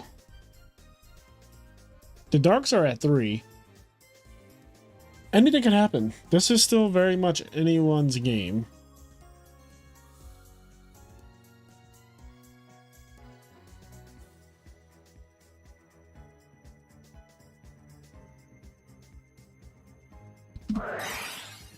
Oh, he does have the soul release though. 3, 4, 5. It's crazy. He has 2 of all of these. So he will be under 4 names. He needs 1 more name in order to... But he removed a bunch of unique names. So... Yeah, there's 2 of all the other ones. And Darkarm is still alive. So Cairo is firmly in the driver's seat. Now that JD is out of the equation,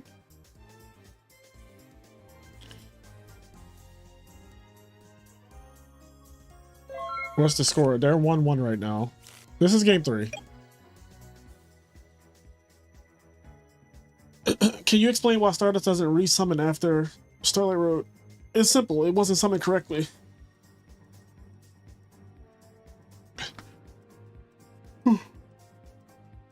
If an extra deck monster wasn't properly summoned, then it can't use this reborn effect.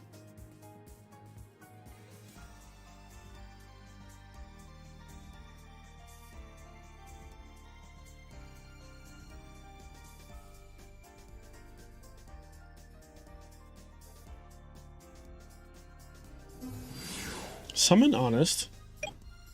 Battle phase. Attack. Use Honest. So this puts him at 2 fairies engraved. He's leaving that on the field though. Now why that? What would be the reason to leave the Honest on the field?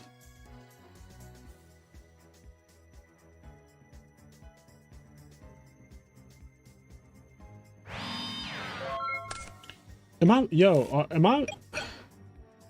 They're playing at a level that I'm not even on. What the fuck? Why is this Honest just on the field? I'm missing something. Why did he just punk him like that with that Honest? Why was that Honest just on the field for a turn like that? It just makes Sirocco live. It's sure food. We know you don't have another Honest because there's the other one's in the grave. Like, what the? Am I crazy? What was that? I'm tripping. I have to be tripping. That looked nuts. I'm tired. So maybe I'm like, I recorded videos today. I edited videos today. I did a lot. That Honest was just on the field. Come at me, bitch. Just like that.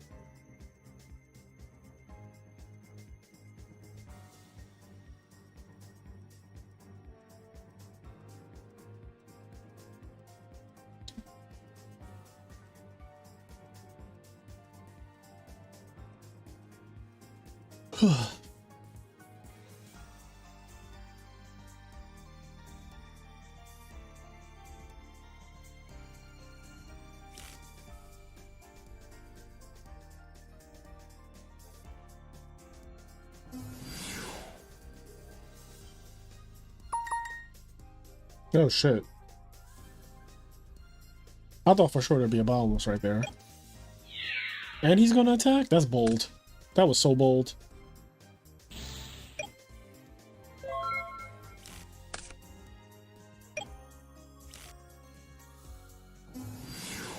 There's the first one. There's a storm coming. Blizzard.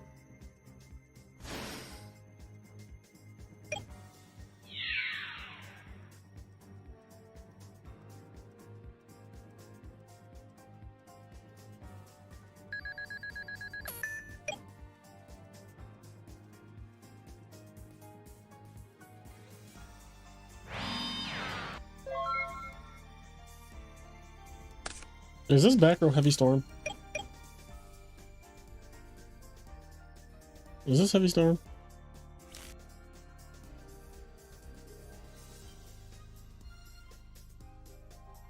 I mean, I guess it could just be beckoning light, like the most obvious thing, right? So we know he has an honest in his hand. Hmm.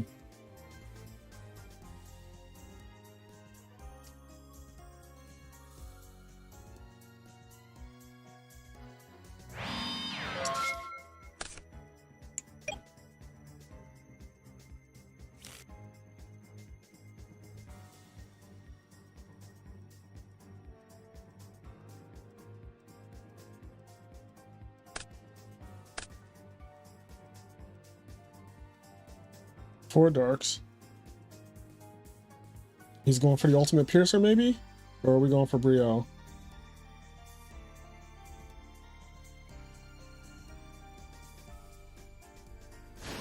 He went for the ultimate piercer.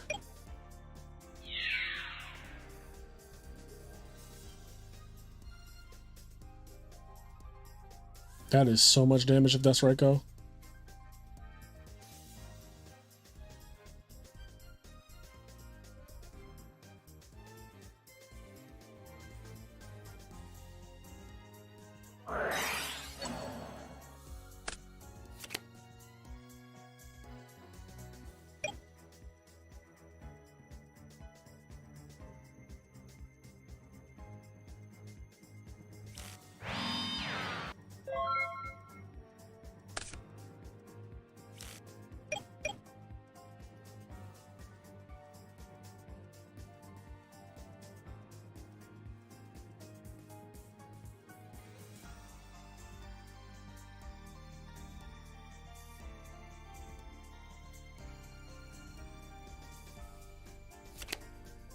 Okay, it was a Ryko.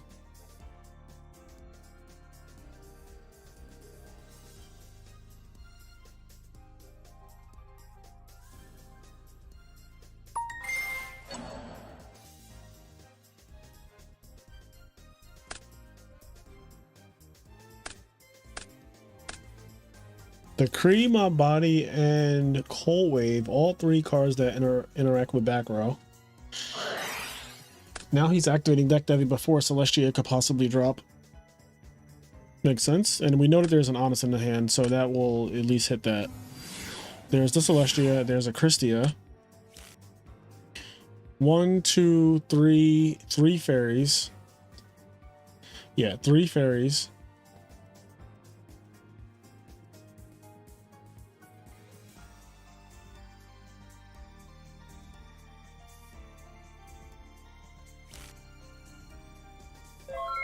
So the scariest thing that could happen is he draws a Consecrated Light right now.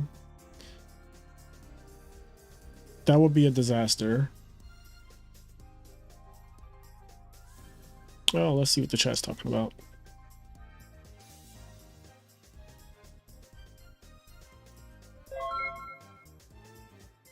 He didn't have a beckoning on. He didn't have a beckoning.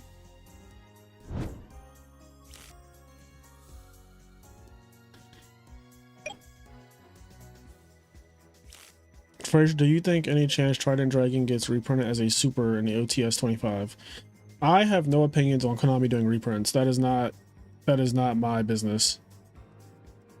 I don't really try to predict them doing that type of thing. Nor do I think that it does anything to even try to predict it, right? Like, you might as well wait until they officially announce it.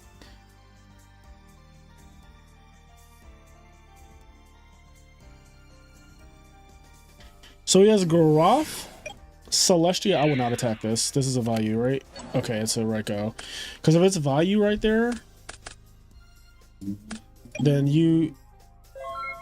you make this arm wing turn into a armor master, which I really was like, I don't think you want to do that.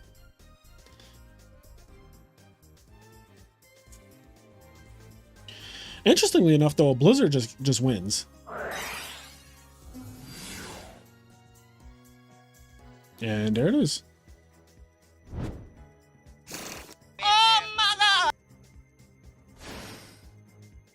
Make Goyo Guardian. Goyo Guardian attack for Jame. Or this. Yo, there was the Consecrated Light. I literally said if he draws Consecrated Light, he wins. It would have been the 4th fairy. He's under deck devastation virus. That would have been perfect. So he just drew his cards in the wrong order. He needed to draw this first and not the Garoth. All right. Cairo advances to winners finals. And they ended that perfectly because the music just changed too. That was great. That was a great match. That was a great match. Let's see. All right, nothing's happening there. I want to see if there's still some... Oh, Bat Robot.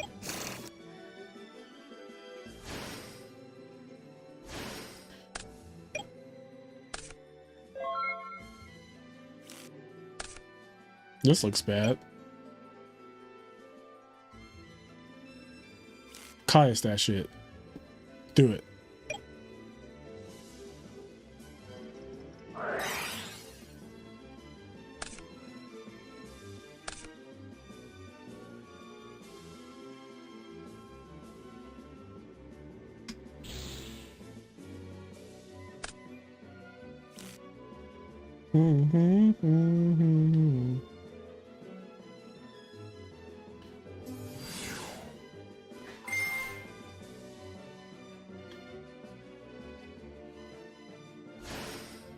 Oh, here we go. Oh shit, they are moving so fast. Mute this, switch this one. Okay.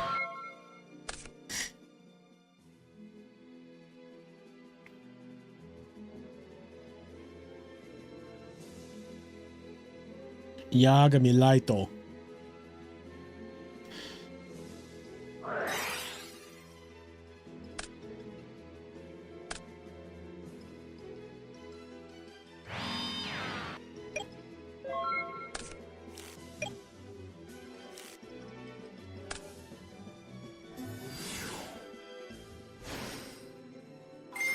Watashi no tomodachi oki desu.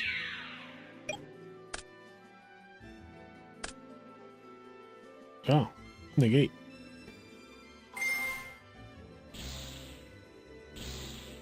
Speaking of which, actually, I need to do my Japanese lesson today. Mainichi.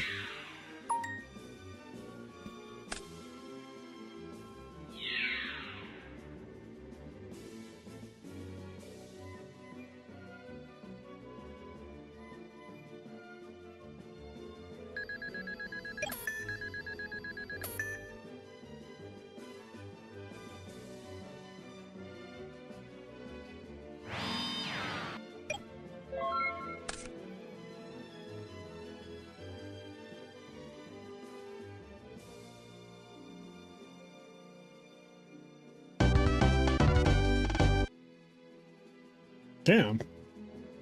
Okay.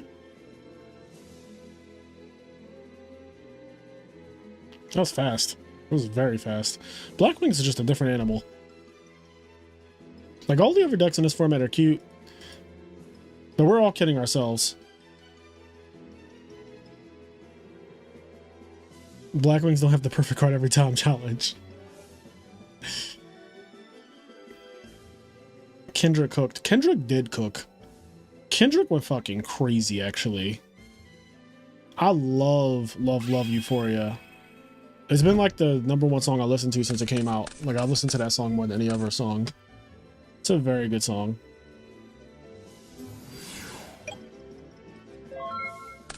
Cairo has had to play 2 rounds of fairies, 2 rounds of consecrated lights. But his side deck is very well equipped for this.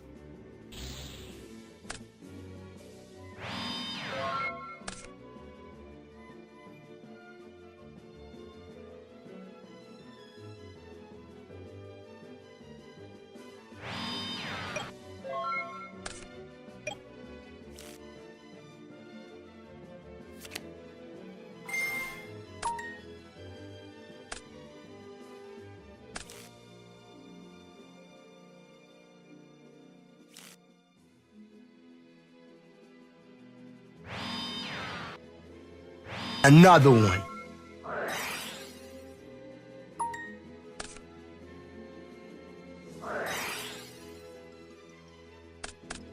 And rise. Oh, how many fairies was that? Okay, he actually overmilled fairies.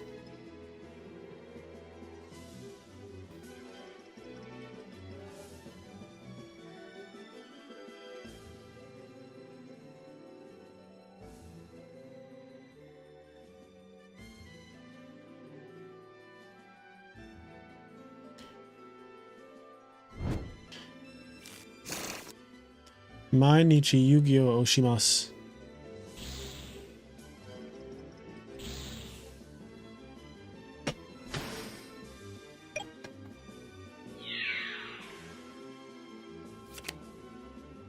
Another one. Another one.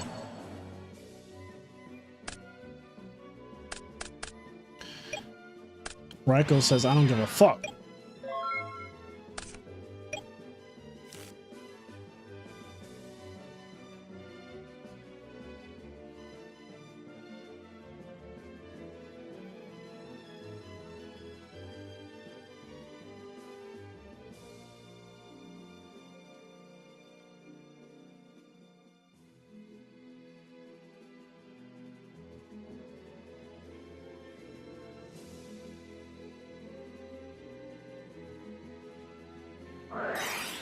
Oh no. This is what I feared. Yo, I literally was like, man, if he has Whirlwind here, it's so bad. Oh, this might be the end of this one. Cairo might be sitting pretty in grand finals.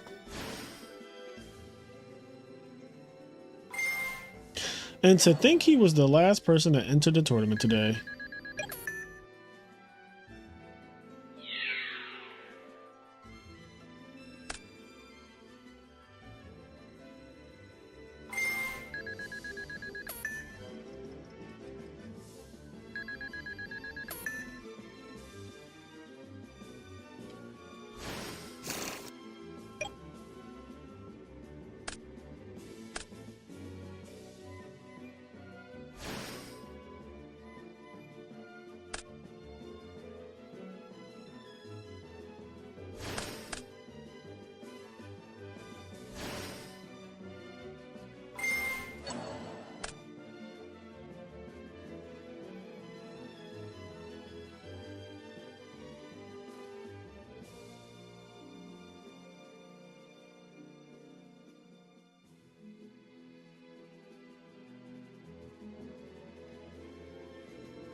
And that is a very fast 2-0. All right, ATrueHero moves on to Grand Finals winners side.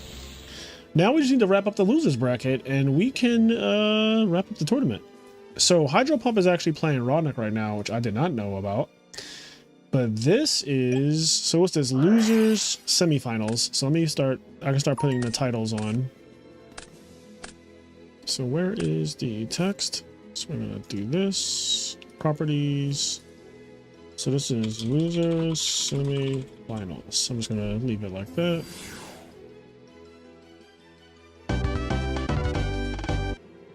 All right, so we're officially in loser semi-finals. So we only have a couple more matches. It's the winner of this will move on to play Andy's, or hold on.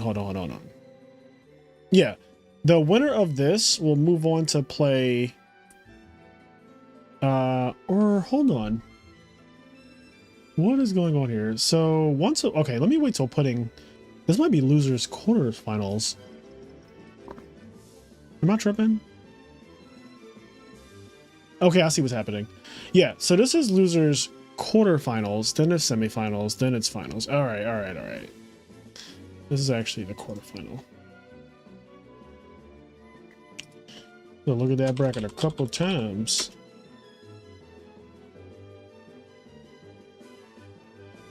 There we go. All right, so True Heroes and Grand Finals. HydroPump and Ronic is happening in losers quarterfinals. Then the winner of this will play Andy Tsang in losers semifinals. And then Pudding, who just lost their True Hero, is waiting in losers finals.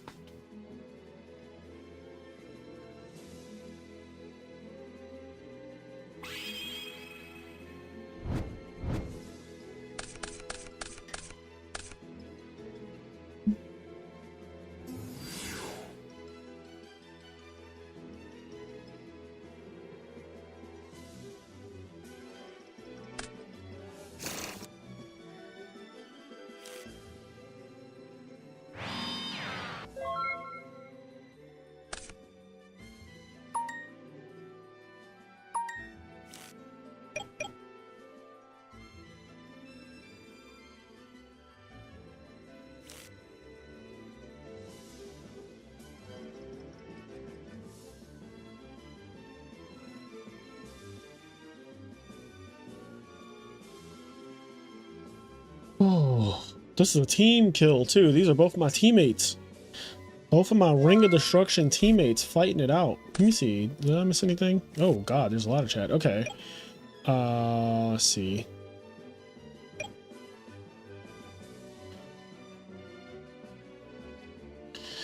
Your hat looks like the Yeezy Gap flame cap. You know what's funny? The Yeezy Gap, so this does look like that because this brand that I'm wearing right now is called I'm Happy Promise on Instagram.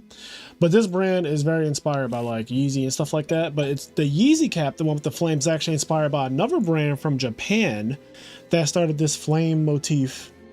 This is from a Japanese brand.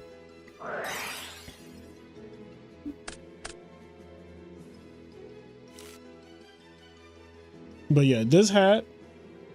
So like Yeezy basically took the flame thing from the Japanese brand, then the brand that I'm wearing, I'm Happy Promise, took it from Yeezy.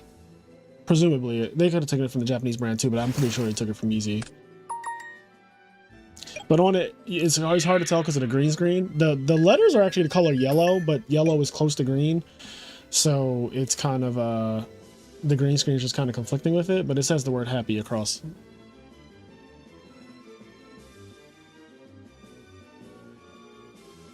Dropped in for some Christie Sworn action. You missed a really good game, True Hero versus HydroPump. It was amazing.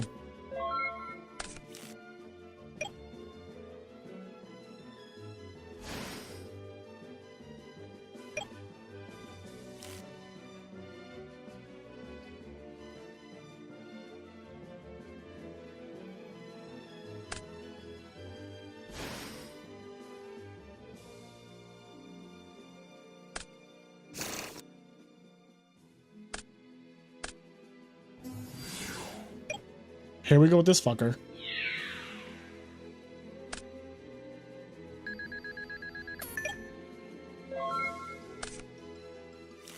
Light and Darkness Dragon.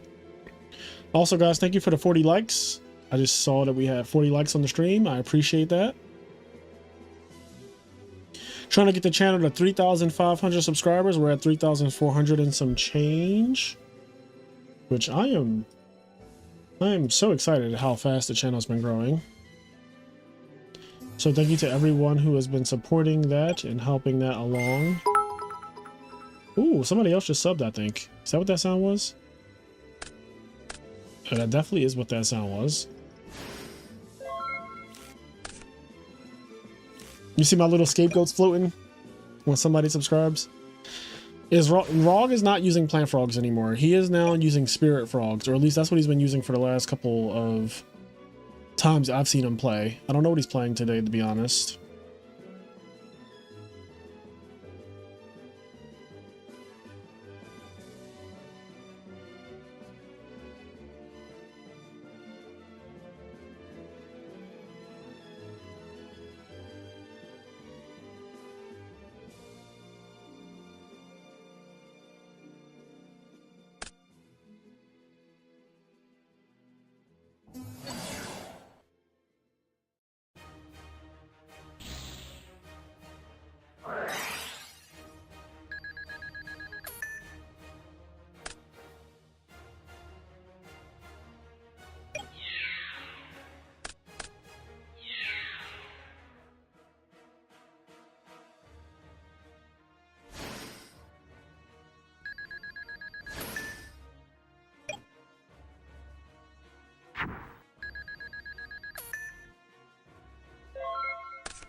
I love this song, by the way.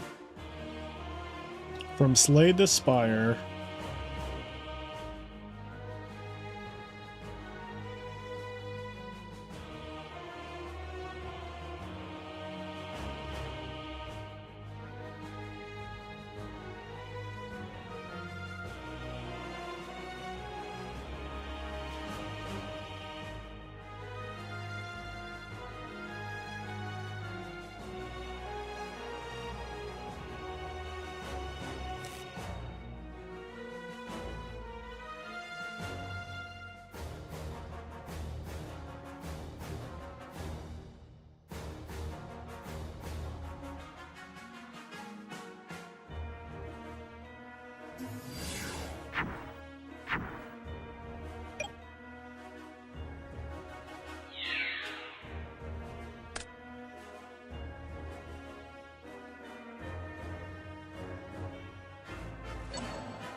Oh my god, that was it?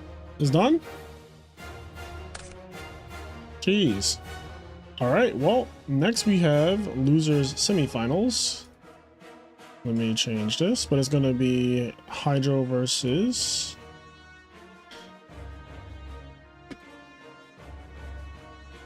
Andy Tsang.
They haven't started yet, right?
Oh, crap.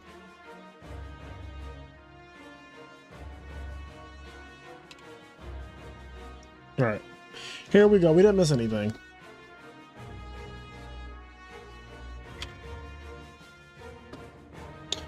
All right.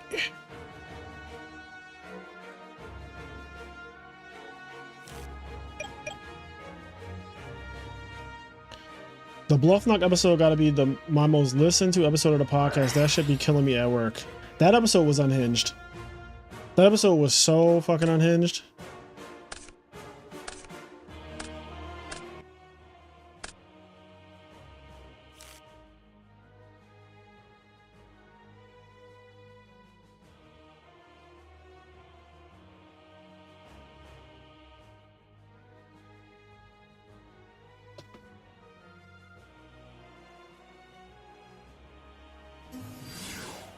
No one playing Geminis tonight.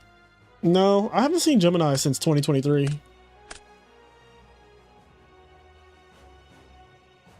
That deck like super fell off.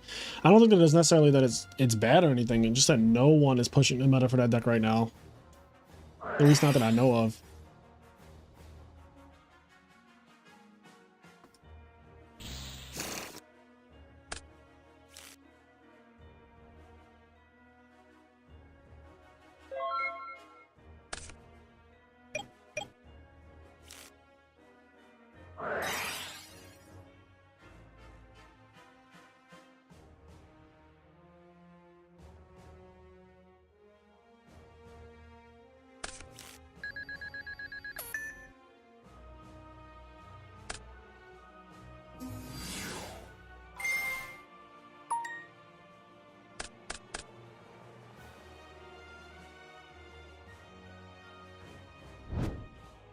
Blue, that is a pretty ass blue eyes. Trooper on trooper violence.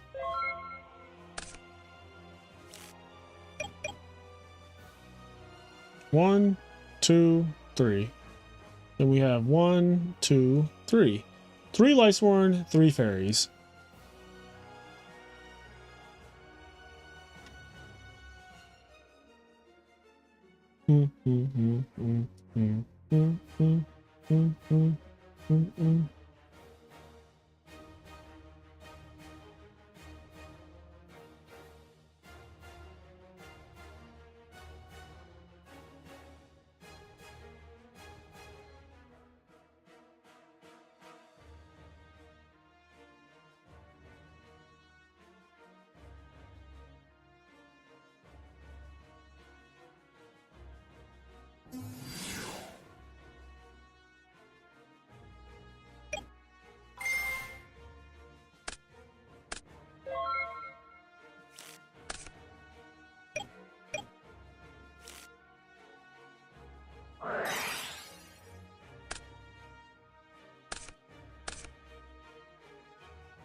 Dragon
Turbo doing Dragon Turbo things.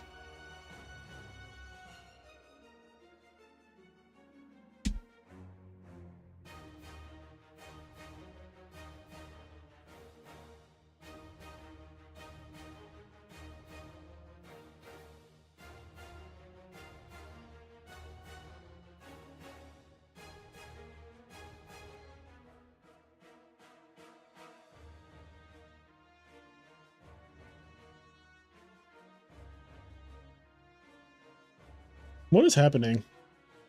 Is it a bunch of Texans in my chat? Is that what's happening? Are you guys talking about? Because Donnell's from Texas, right? So I'm assuming that's Rob the Man. Are you also from Texas?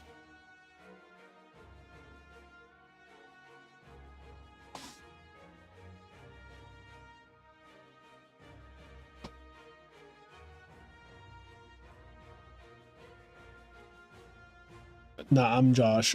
Okay. All right. All right.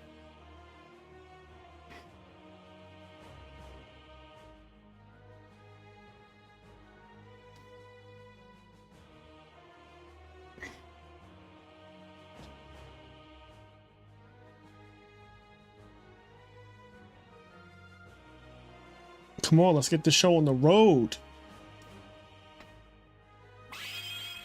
Texas is a state of all time. It really is, though. I just had a feature on Oscar's channel versus Donnell. I have to watch that. What's Oscar's channel name again? It's like something Yu-Gi-Oh, right? Is it like Edison Yu-Gi-Oh? I forget what his channel's called now.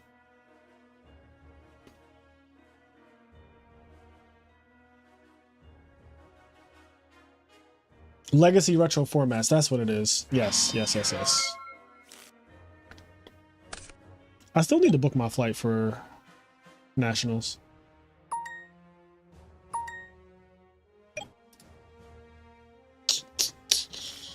What did I want to check? Okay, first off, let's see how the Sixers are doing, even though I really don't care about Philly sports teams too much, but I hear people cheering outside, so I can tell if that the Sixers are doing good right now.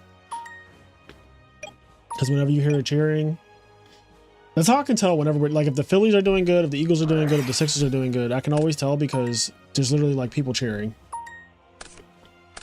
And Philly sports fans are extremely loud, so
My body as a shield doing my body as a shield things. This card is so good.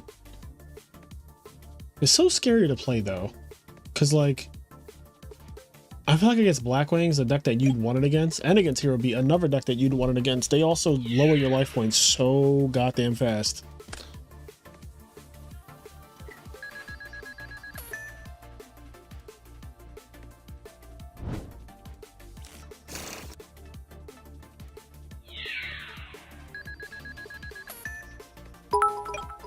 The GB challenge, interesting.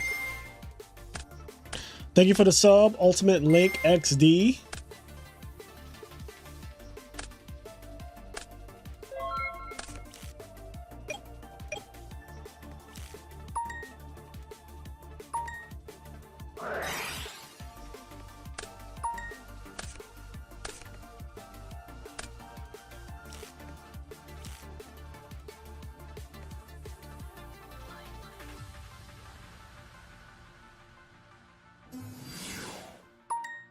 Kwakimiru Draco.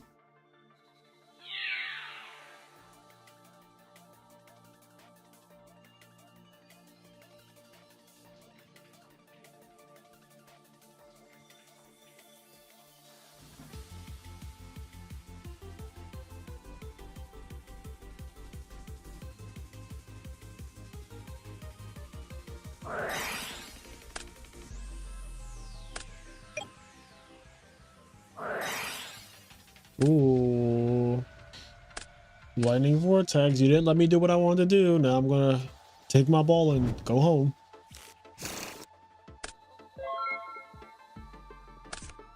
This graveyard is filled. 15 cards left. 5,600 life points. Where are the JDs? I don't see a single JD in here. That's concerning.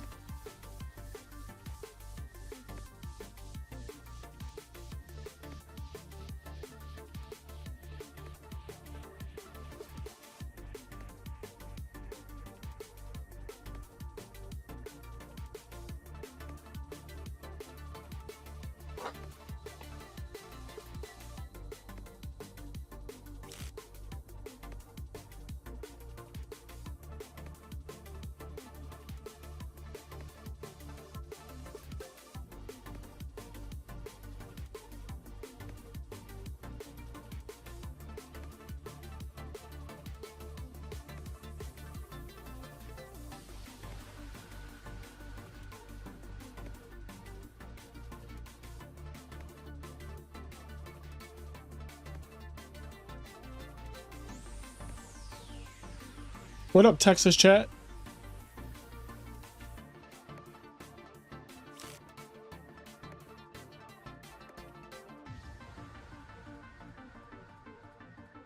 My chat has been overrun by Texans.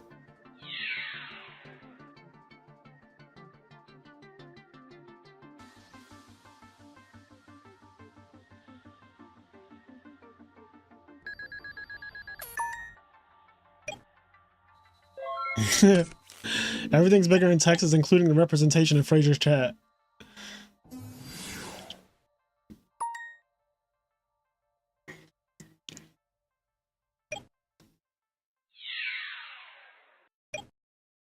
When did we move the Epic group from Messenger to YouTube? Y'all are unhinged. Also, is this another fucking Drago? It is another Drago, but this time is about to get honest.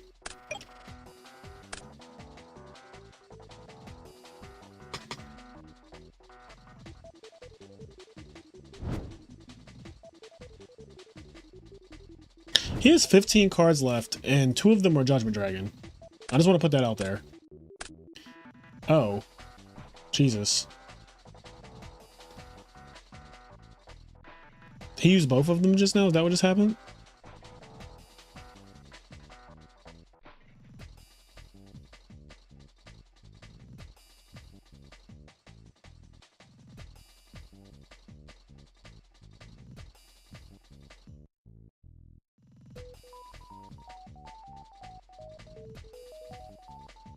No, you cannot drop drag on that.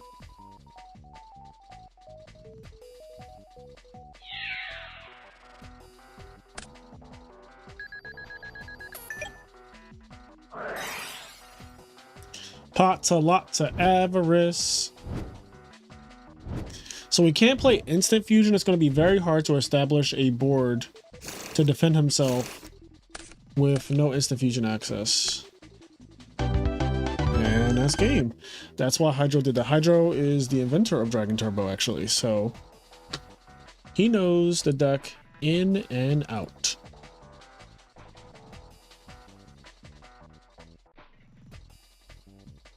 Not y'all talking about Cat. Summon Kate. Kate good. I summon Kate. Is Kate good? Where is Bluffnock? Somebody get him in here. Let me message him, see what the hell he's doing.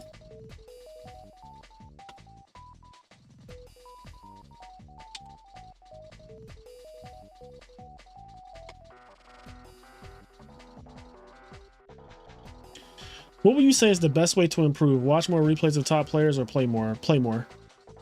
Watching replays only does so much. Watching replays only really matters when you're already good. You should watch your own replays, but watching like a top level player play a game, you could learn something. You probably will learn something, but you will learn the most from losing and watching your own replays and seeing why you lost.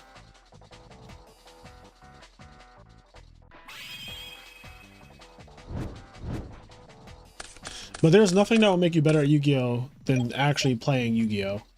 Like, there are a bunch of people who are so good in theory because they watch a lot and they comment a lot, and then you watch them play and it's like, bro, you're not even fucking good. Like, you just yap. You're just good at yapping. Like, you can do a replay analysis and tell me everything I did wrong, but when I watch you play, you just suck. It's like, the fuck is the point in that? At the end of the day, you need to be able to play the game. Like, you need to play the game. Get in the field. Sit down in front of your opponent, draw your fucking six, and play the game.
Why the fuck does Andy have so many cards? Air Force, Blue Eyes, Upstart, Pot, Debris, Book, Snipe Hunter.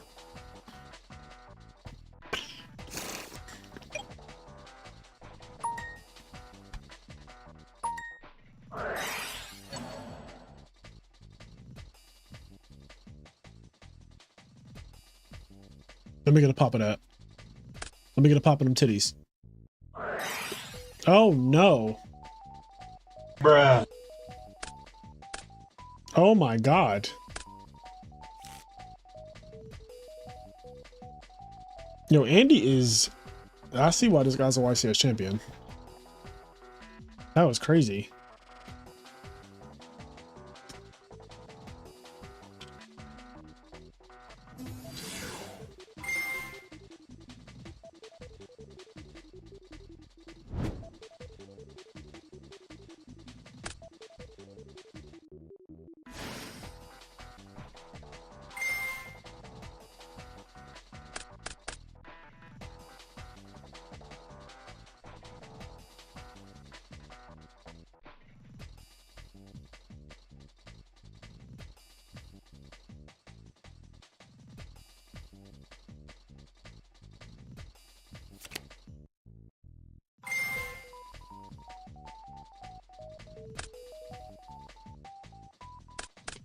Stango is harassing me right now because I want to play a deck, and he doesn't approve.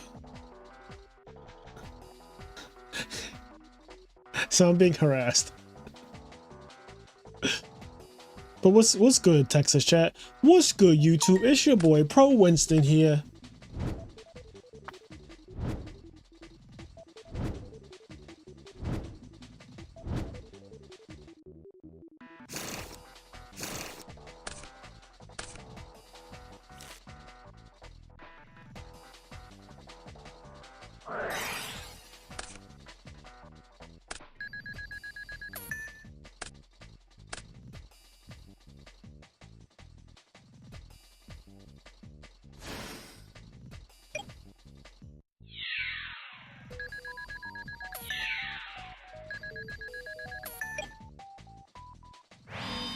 Who's the master? Who's the pupil? Is it Raiko Machina? Cause play it. No, it's a frog deck. But Stango, there's a couple frog builds that Stango fucking hates. Like he just hates them, and we've had bad experiences with them in either testing or doing content with them or whatever. And we're just like, all of these decks are inferior to Hero Frogs, which is true. But I told him it's for fun. It's not for, you know, we're not trying to win the YCS with the damn deck. I just want to have fun. And he's just like. Fraser, how do you deal with nerves in real life games? So this is a question I get asked a lot, and I tell people all the time. When I play in Yu-Gi-Oh tournaments, I get extreme anxiety. It's always been a thing. I thought it would go away after I like became considered one of the top players. I thought it would go away when I won a YCS. I thought it would go away when I topped a bunch of tournaments or whatever. It never goes away for me. Every tournament I've ever played in before round one, I definitely nervous, but when I start playing my round, like when I start playing round one, I kind of get like some kind of buff or whatever, like a mental buff, and all the nerves just kind of go away. Like it's just not a thing. It only exists literally the moments leading up to the game. Once I draw my hand and you start doing things to annoy me, I'm like in full-on duelist mode. Like I don't even consider the whole nervous thing. Like it's not a part of me anymore. But every moment leading up to when they say Yu-Gi-Oh players pairings for round one have been posted or whatever, like there's like, for me, there's like a sinking feeling, you know? But then I play and it's fine.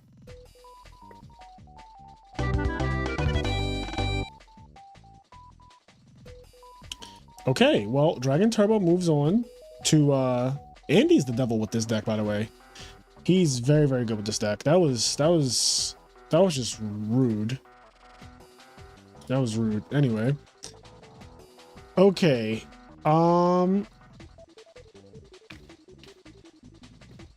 Let's see. So now I have to change the thing to say, it needs to say properties. Losers finals. We are officially in losers finals, and it's going to be Andy Tsang versus Pudding. So it's actually Dragon Turbo versus like a fairy homebrew deck.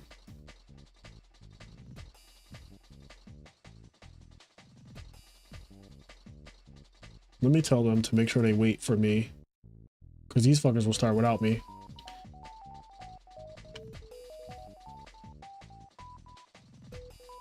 Is it Pudding? Is Pudding the one? And yeah, it's Pudding. Yeah, it's Pudding. Oh, all right. They said they're starting. Extra. Here we go.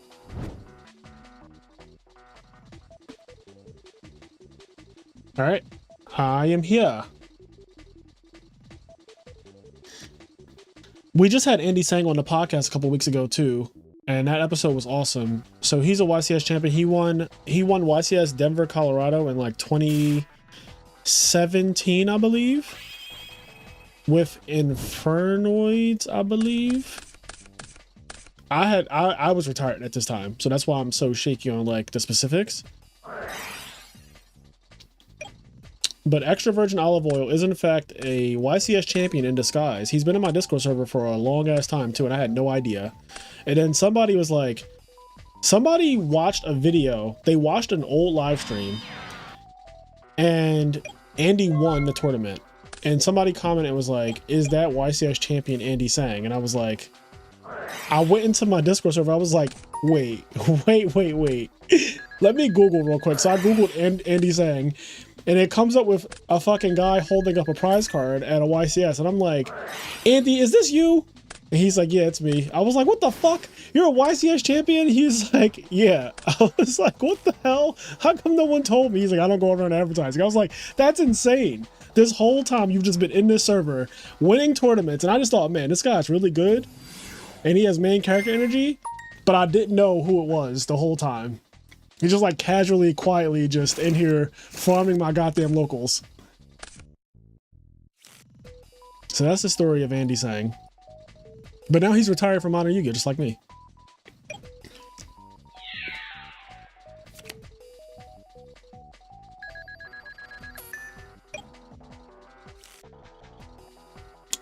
Okay, so let me catch up on the chat.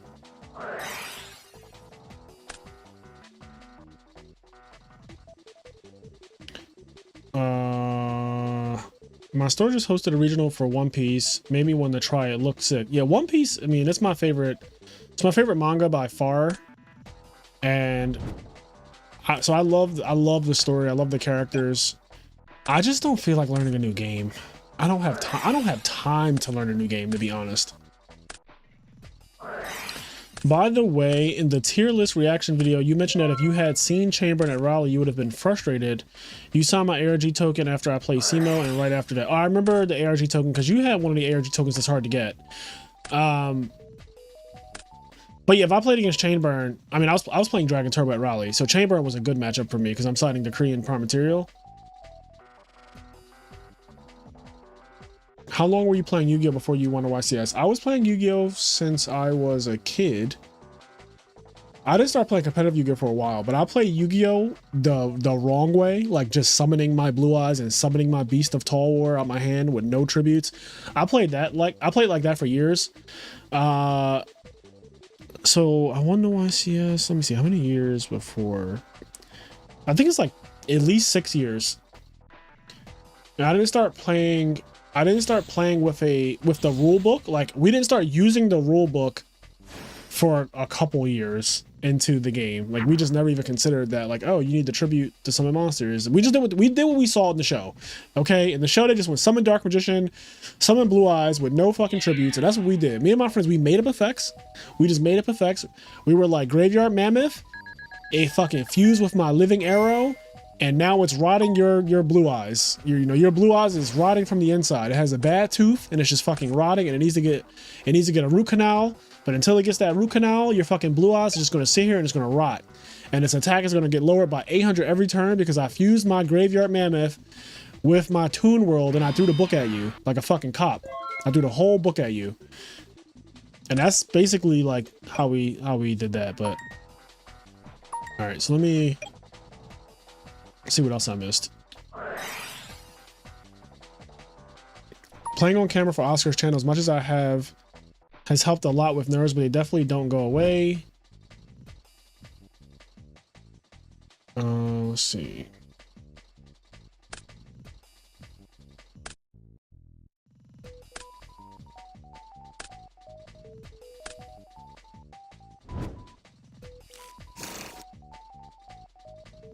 Chamber is really good. Just always hope you never run into it. This is extremely cheap too. It's basically the lazy way.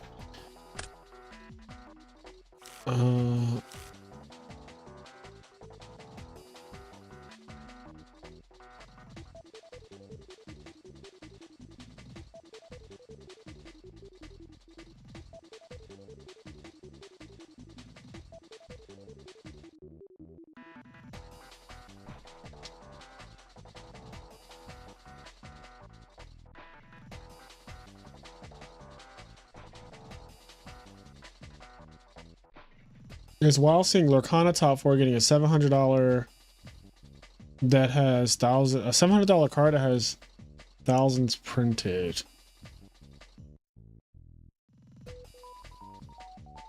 Hey, what's up, Beast Beats? How we doing? To be fair, if you watch Temo's history of OCG series, some of the rules you played by fit right in. Oh, Beast Beast is from Texas too? Why are there so many Texans in here? What the hell is going on?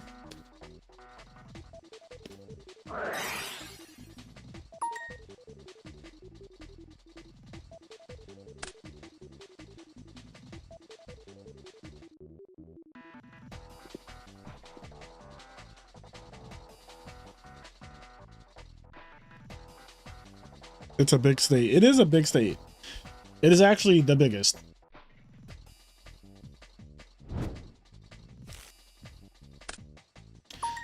This ain't Texas. Ain't no hold 'em. Lay your cars down, down, down, down. Now be damned if I cannot dance with you. Come pour some liquor on me, honey, too. It's a real live boogie and a real live hold down. Don't be a bitch. Come take it to the floor now. All right, we're at 4 fairies. This duel looks like it is, I assume that this is a very bad matchup for Dragon Turbo. I just have to imagine that, like, of all the decks that Dragon Turbo could play against, a fairy deck is not one of the ones. And that's game.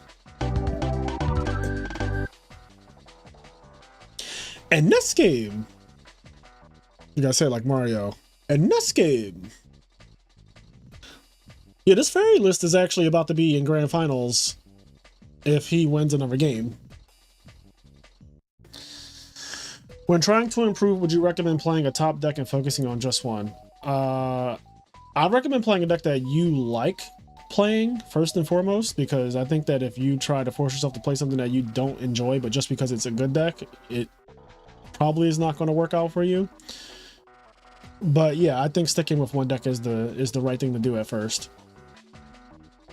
For sure, play your one deck, become really, really good with your one deck before you start to really move around. But you need to like play decks in order to even know, you know, what you like and what's good and what's not. Because sure, on my channel, you'll hear me say that Black Wings is the best deck, right? And Black Wings has definitely won 2 of the last like 3 tournaments now.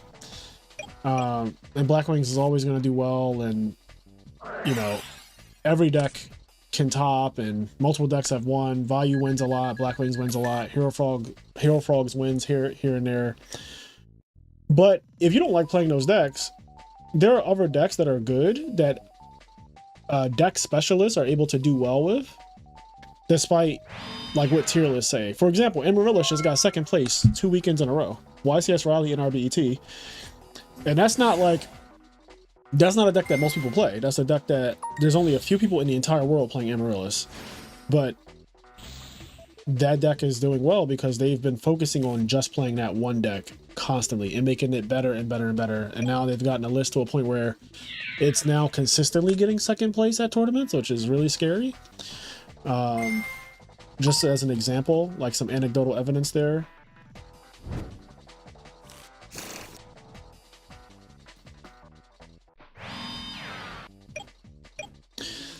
Like me, I can't bring myself to play, personally, I can't bring myself to play one deck for too long because I just get like bored.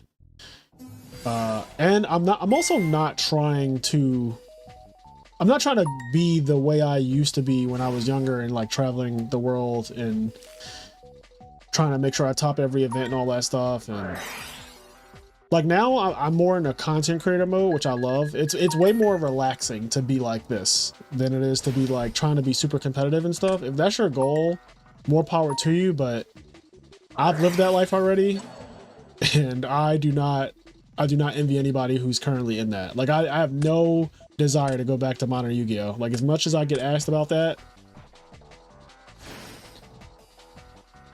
like Edison is very much a hobby.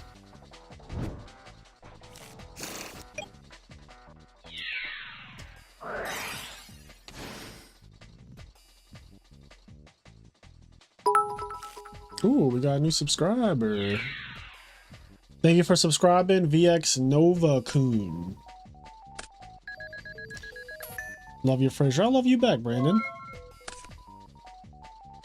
No, it wasn't fun, Max, because my entire like existence was predicated on doing well. There's a lot of stress and anxiety that goes into that shit. Especially like at the time being sponsored and all that. And Yu-Gi-Oh is a game where you don't have 100% control on your performance. Like you just don't. There are just times when you literally have no control over what just happened. Like obviously, you know, you have a lot of control because you choose your deck, you choose the cards in it, you play against your opponent, but because it's a card game, there's variance in it, so I definitely enjoyed competing, yes. Obviously a part of me 100% enjoyed competing. But now competing is like if I had to rank everything that I do in terms of Yu-Gi-Oh now, competing now is my least favorite thing. My favorite thing to do is literally YouTube. Like I never knew that I would become this person either, because when I was competitive, I kind of frowned upon YouTubers, like Yu-Gi tubers. I was just like, they're just trash at the game and this is their cop out, is what I thought. But now, as I've gotten older and just like settled into being retired from modern Yu-Gi-Oh and not having to deal with like making sure that I have the newest deck and spending a bunch of money on whatever the newest deck is and making sure I top tournaments for my sponsor's sake and doing whatever bullshit that sponsors have you do these days, like I'll pass on all that. I'm good.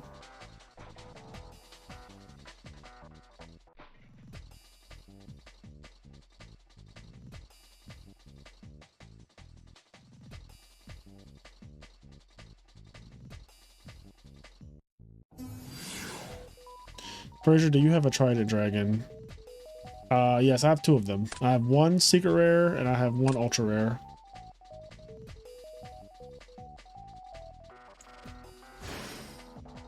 Yeah, like this is another thing I never thought I'd be doing. Hosting tournaments. I used to hate the idea of being a TO. I'd be like, man, that shit will never be me. Like TOs go through so much. And look at me now.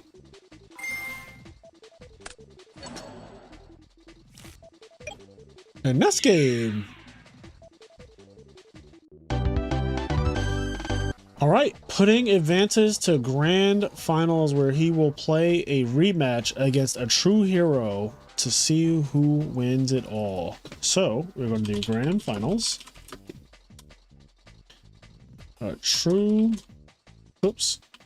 Hero versus Pudding, and Pudding is coming from the losers bracket. So we're gonna do this, do that, make that centered. There we go. All right, so this tournament is $100. Yeah, this is a $100 tournament.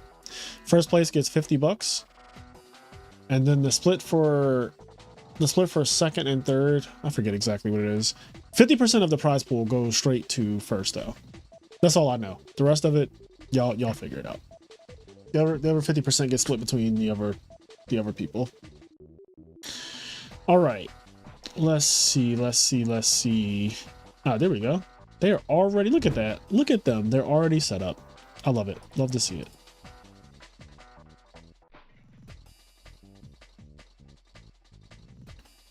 What's your all-time favorite playable card?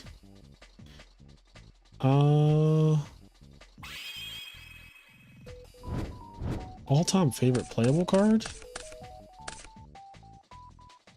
I don't know. Yeah, I don't know. All right, so top the last YCS I went to, LOL. Should have won it with your deck. You were on Spellbook, should have topped. Fusionist says, I feel that I plan on getting back into fighting games, but 100% going the content and community route. Cannot stress myself out being a competitor at this point in my life. Yeah, that's how I feel.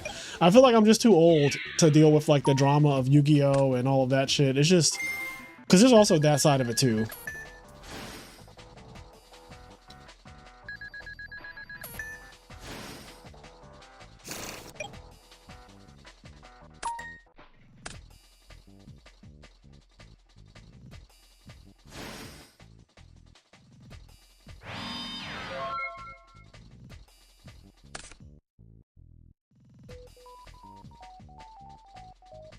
In your opinion, can you still be considered really good at the game if you don't have any YCS or energy tops? So the word really in that sentence, I don't really care for the word really. Can you be considered really good? You can be considered good. There are good people out there, of course. If they haven't topped anything though, but they attend events, then they're probably not that good. So it's kind of an oxymoron. Like if you're good, then you will eventually top events. That's just the reality of it.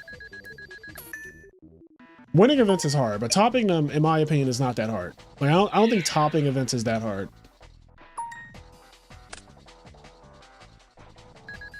Especially if you go to events, I feel like, you know, eventually.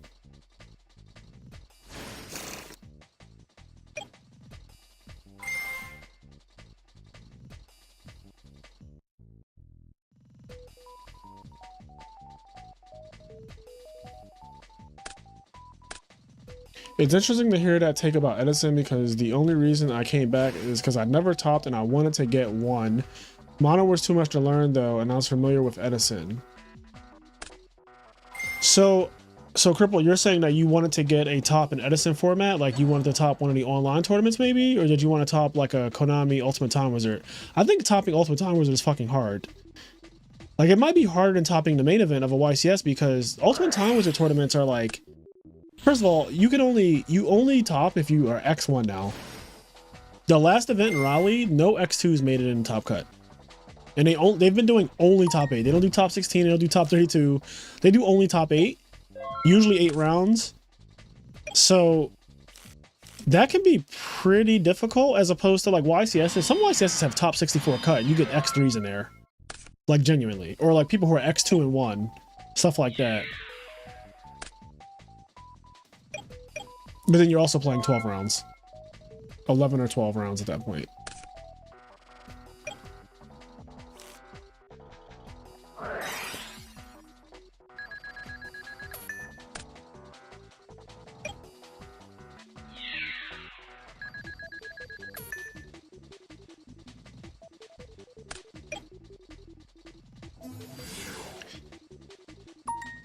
Alex, I would say that you're not bad at the game because you often think that like you're bad at Yu-Gi-Oh. I don't think you're bad at Yu-Gi-Oh.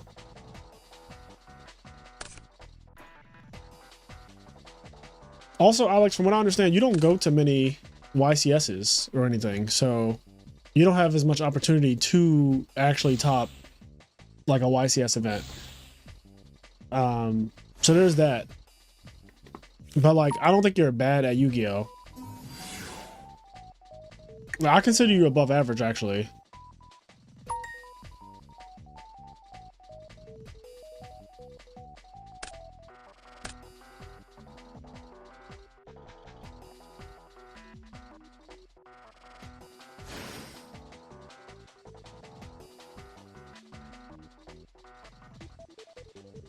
Ultimate Time was an RBET or online, any one of them. The difficulty isn't the issue as far as my desire goes. I mean, you can definitely I keep saying Eagles. The Sixers are getting trashed. You can definitely top one of the Edison events. There's one this weekend in the Edison. No, it's in the Format Library Discord server, and I think that one's easy to top too. It's like top 16. It's like top 16 in 7 rounds or some shit like that. It should be pretty. Like if you bring your Blackwing deck. If you I don't know what you play. But like you pull out a Blackwing deck and you just draw your whirlwinds that day and you're dark armed, you will be fine, you know? But on a serious note, you know, focus on a deck that you play it a lot.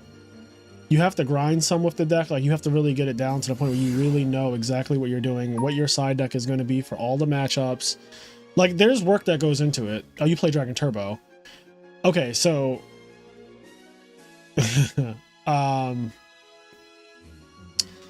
Dragon Turbo is one of those decks that you need to be good to top with it for sure. You need to be good to play it.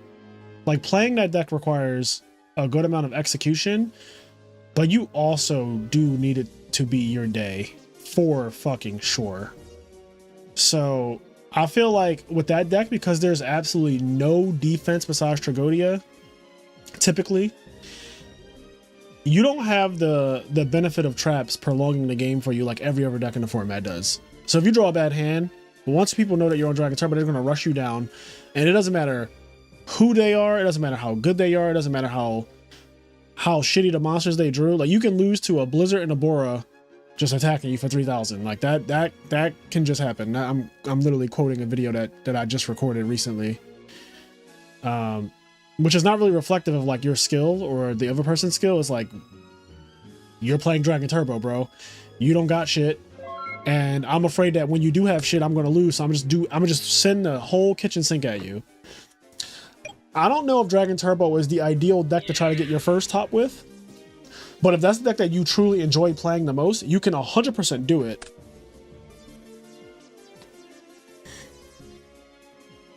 Just be prepared for some very frustrating losses. Ooh. All right, game one is going to Pudding. Now, we've seen Cairo backdoor 2-0 a couple times today, I think. At least once. I know against Hydro he lost game one and then he won the next two. He's a really good side deck against this type of deck, or like fairies and stuff.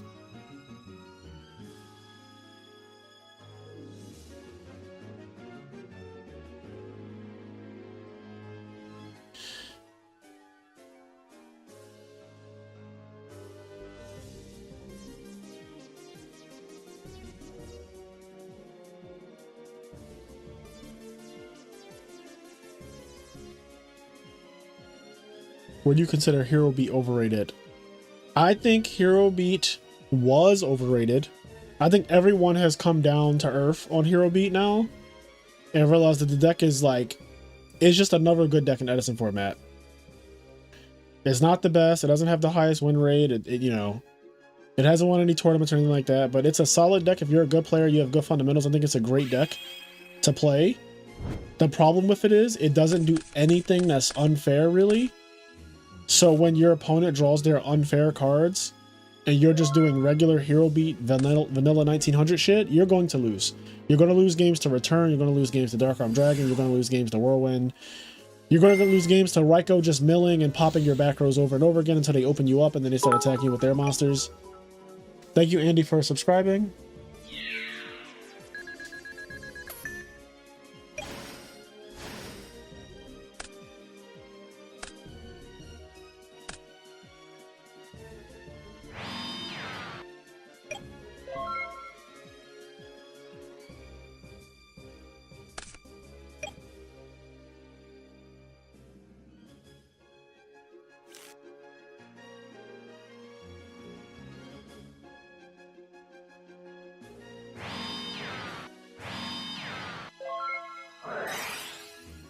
End phase decree. So in a lot of these other matches, Cairo has been setting... Oh, what the fuck? A Caius. He's been setting Raikou a lot. This time it's a value, so he takes 1,000 there. Caius on a dark monster is ruinous. It's so much damage. 3,400 damage is just like kind of crazy. I just started playing One Piece. That shit nice. Maybe one day I'll get into One Piece. I just don't feel like learning another card game. I also don't feel like collecting the cards for it, even though I would love to have some of the cards because I like the actual anime.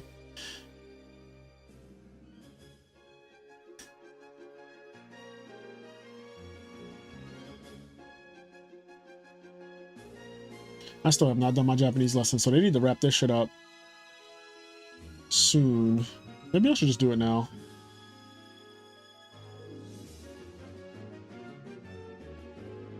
All right, I'm going to set an alarm for 11:45. So, like, if this tournament is not over by 11:45, I'm going to have to do my Japanese lesson because, yeah.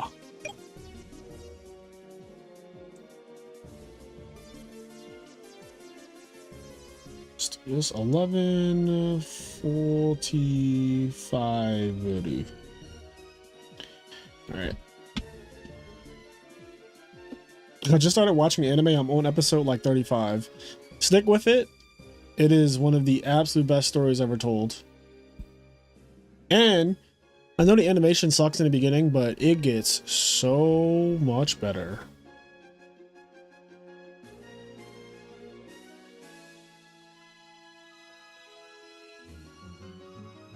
I'm trying to think about the second Edison deck that I want a max rarity of. I don't know if I want it to be like Vayu Turbo or... I don't know. Because like... Black Wings doesn't even look that cool max rarity, so I wouldn't say Black Wings, but it's a deck that I'm fond of. I want it to be something that I actually like playing in person.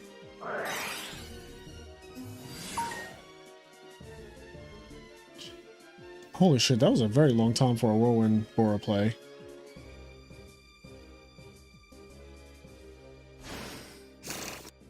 Should Yu-Gi-Oh be best of 5? There's no time for that. There's just no time for that.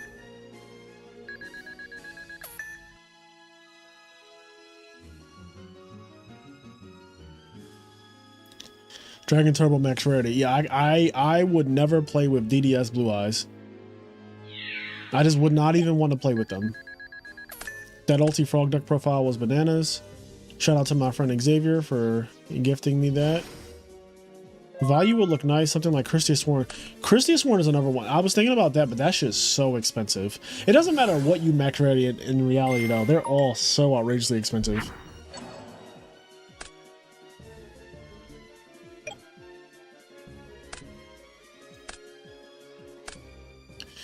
We are now at 4 Fedi.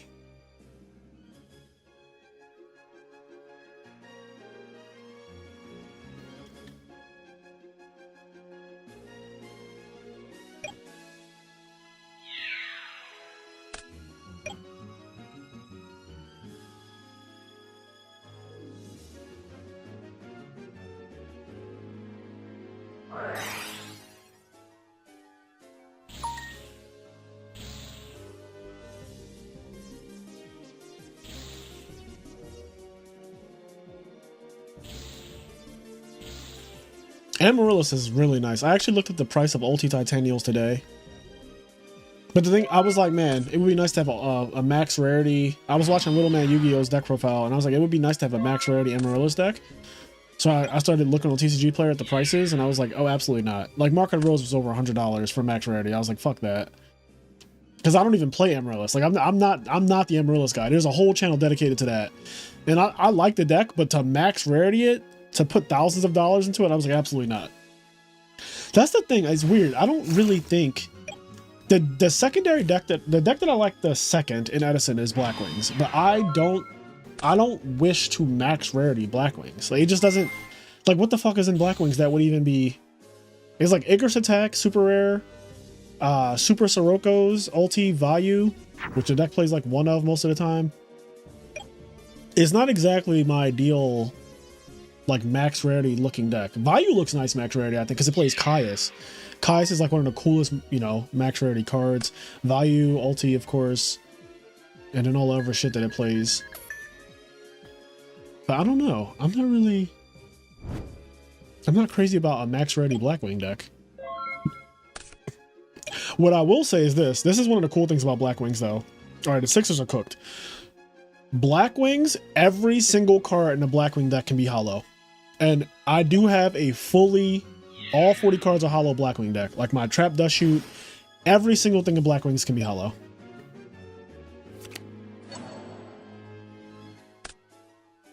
I agree with that. I like max rarity decks where all the rarities line up. Lightsworn is the same way. Lightsworn has a lot of ultis, so it looks really nice. Lilith, Celestia, Solar Recharge, JD, Necrogardna, Plague Spreader Zombie. It has a lot of ultis.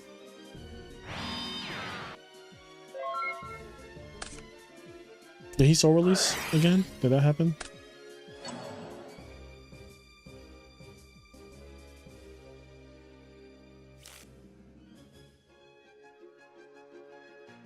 Oh, he like played Heavy Storm in draw phase. Yeah, you definitely can't do that.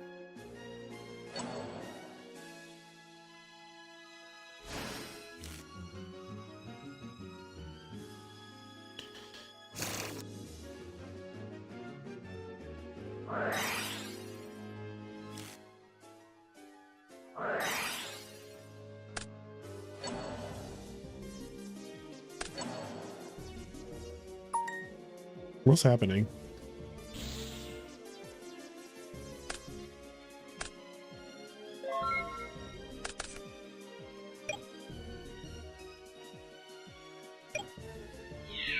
What just happened? Did he activate extra attack? I don't know what I just saw.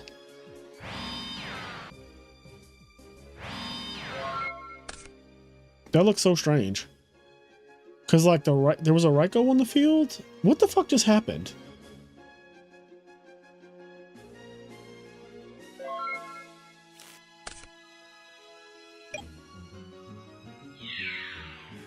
Okay, wait. I am so absolutely confused by what I just saw.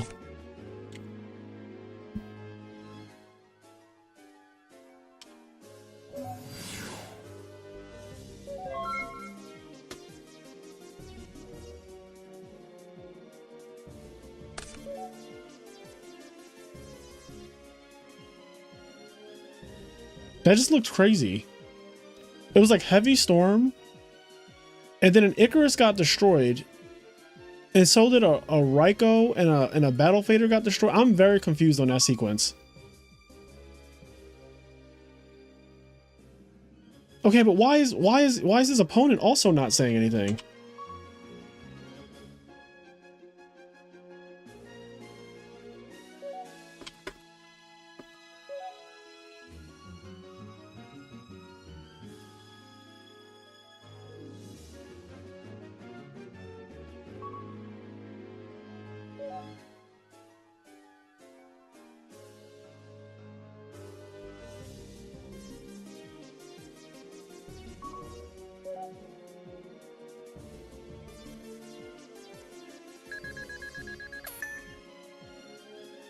Yeah, like that was insane.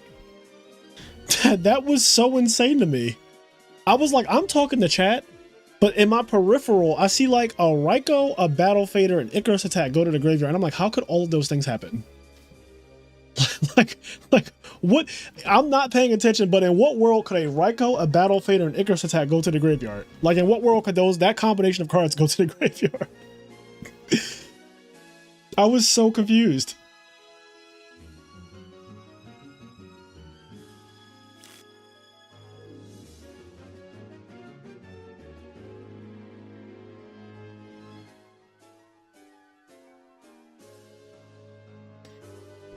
I can't believe that they didn't catch it, if anything. All right, I need them to rewind the game state.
They're gonna have to fix this. That chain was absolutely unhinged.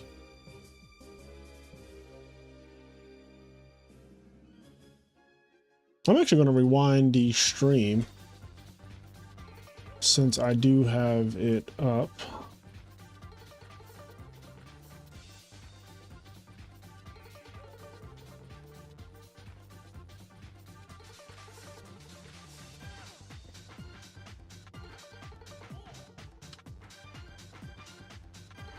Yeah, Armor Master needs to be tributed.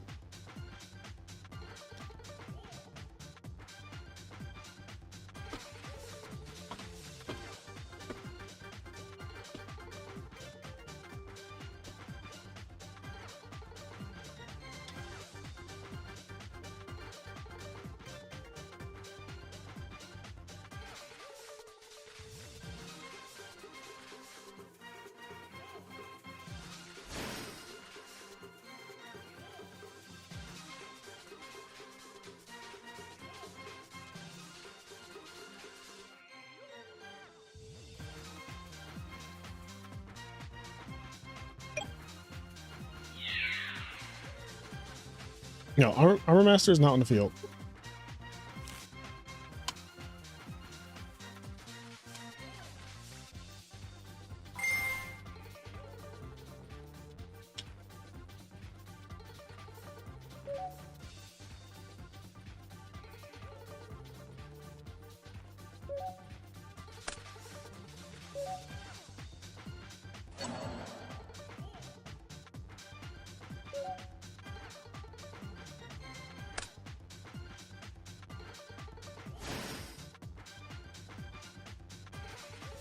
Okay, so it's Icarus, tributing Armor Master. I don't care what he targets.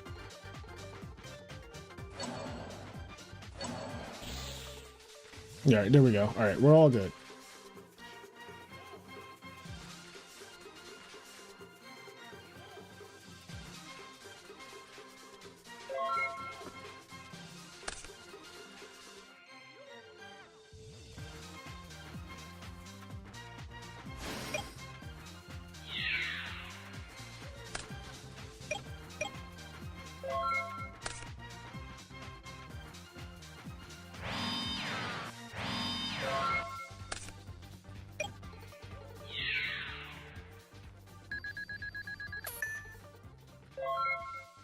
Does he need to gain another 25? Are you sure? Okay, well we're going to the next one anyway. All right. That game was cursed. That game was so fucking cursed.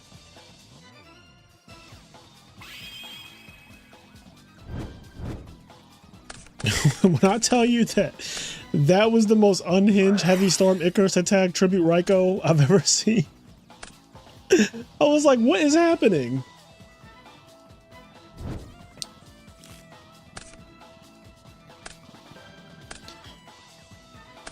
All right, we're in the next game now. None of that matters.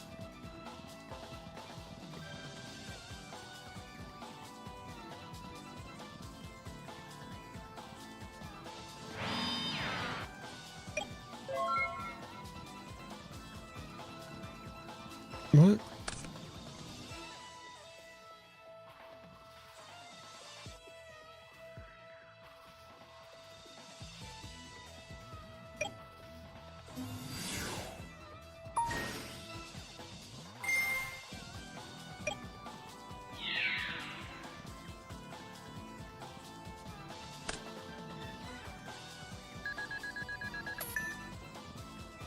As long as they finish before 11:45, I just want to do my Japanese lesson. That's all I'm here for. I'm here to do my Japanese lesson.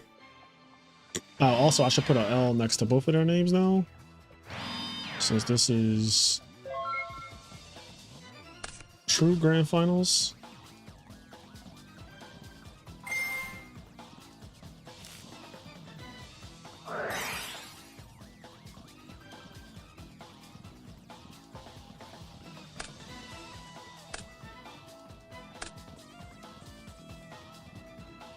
Does this look better if it's like here? No, because then you can't see the phases at all, and that's obnoxious. So we're just not gonna. We're just gonna put this here.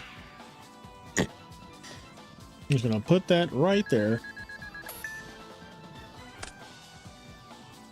I feel like this is gonna be a fast game. Yeah, Cairo is not fucking around. He's like, there will be none of this crashing bullshit. Unless you want to die. You want to die, boy? How far are you in your Japanese? I am on day 260 something. Let's see. Duolingo.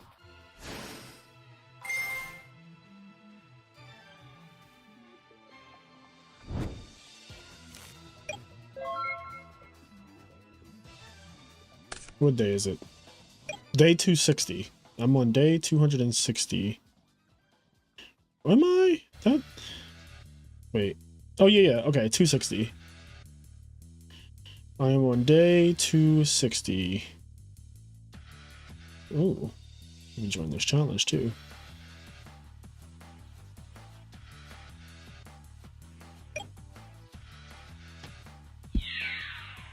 So right now they're teaching me how to say interest and things like that, like basketball, you know, basketball. Basketball oshimasu.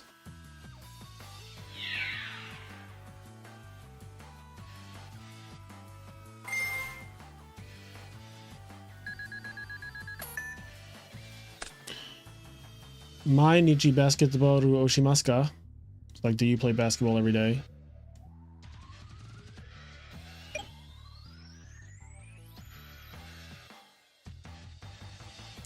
Yes, I spent 2 weeks in Japan last year. We were there for 14 days, and it was the best trip I've ever had in my life, and it's not close.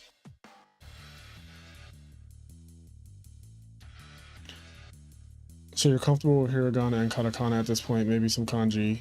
I just speak Japanese. I don't actually write it. I don't have any intention on writing Japanese. As long as I can communicate with the people and speak it, I'm Gucci. Oh.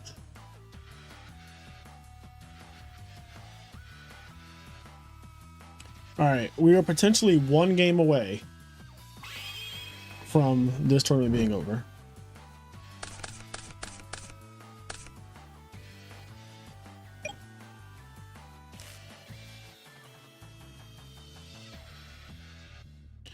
When you do the Duolingo lessons, does that mean you're not reading it? Or are you just doing it by listening? No, you read. So they give it to you. I can't explain it, Fusionist. You look it up. Look up how Duolingo works on YouTube with Japanese. Do deck lists get posted after? I'm curious about this fairy list. Yes, deck lists get posted in our Discord server, the IMNerd Podcast Discord server. And I usually show them at the end of the night. We have like a winning deck list channel. Hold on, I think I can actually pull this up. Give me a second. So for example, we have like this winning deck list channel, and it just every time somebody gets first or second, they usually post their lists in the channel. So you can just like see like all the different. So the list will be posted in here.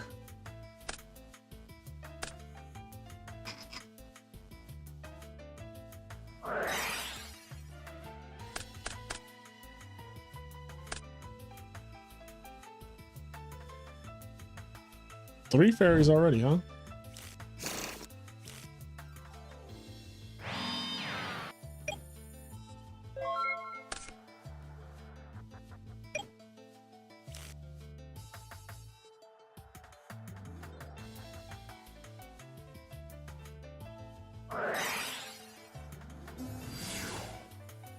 People are going crazy on Who's That Yugimon. I'm reading the comments on the last Who's That Yugimon. I don't know if you guys actually watch that, but like we do the shorts where you have to guess what Yu-Gi-Oh card it is, and we cover most of the card. Well, Kenny creates them, but that shit is so funny, some of the comments we get.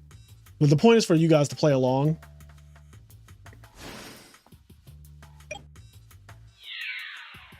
Looks like Chaos Fairies. Maybe similar to Card Pass from last year. This deck, I promise you, is not similar to that. I don't think Card Pass deck plays Solar Recharge either.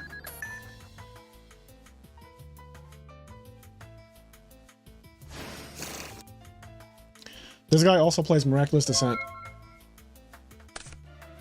He has this build of fairies, of Chaos Fairies, is I've never seen any build like it. I've played him in a shadow game on the channel though. There's a shadow game of me playing, but the thing is, at the time I was playing Frogs with Light and Darkness Dragon, and basically that entire match was just Light and Darkness Dragon doing the most. So you didn't get to really see how his deck performs, but clearly the deck is fucking nice because look at it.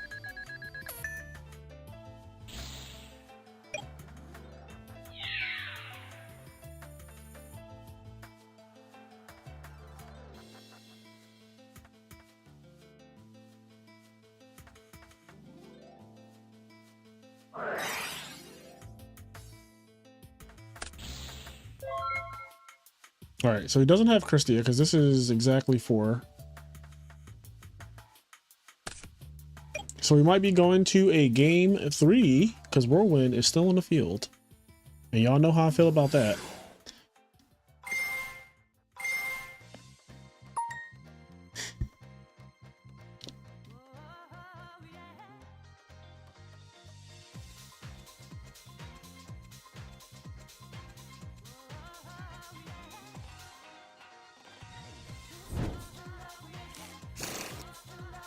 I was just wondering, someone like typed some Japanese using characters in your chat, you'd be able to read it. Like, no, I don't actually know any Japanese characters. I can speak Japanese and I can understand Japanese. That's pretty much the extent of the Japanese knowledge that I have. And my goal is I want to be able to watch anime in Japanese without ever having to necessarily read subtitles. And it's so cool that now when I watch anime in Japanese, like I can hear certain words that I'm aware of what they mean. So I like that a lot. Like the more I learn Japanese, the more I can hear, like my brain's just translating certain things. It's actually really, that feeling is so interesting because I've watched anime since I was a child and I've never been able to understand a lick of it really. But now so many of the words I'm just like, oh yeah, I actually know what they're saying.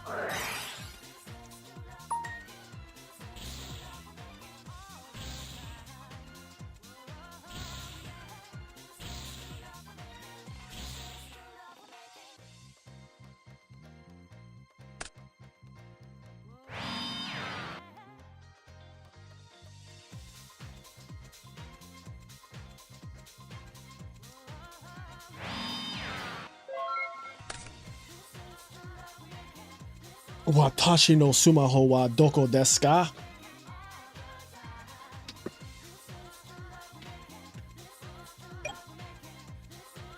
Hope you're having a great night so far. I am. The only concern I have is that I need to do a Japanese lesson before 12 o'clock.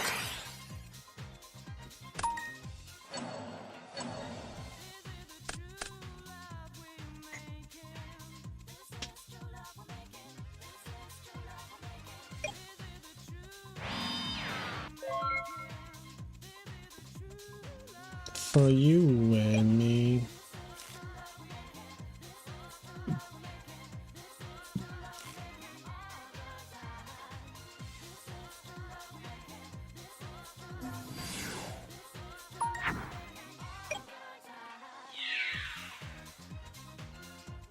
That doesn't beat Shining Angel, right? Shining Angel has exactly 800 defense. Ooh.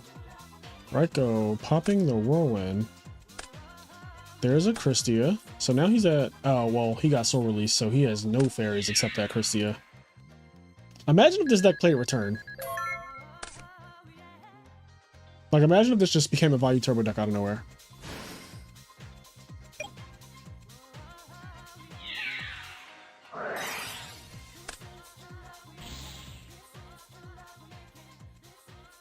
Back to main phase 1, please. Okay.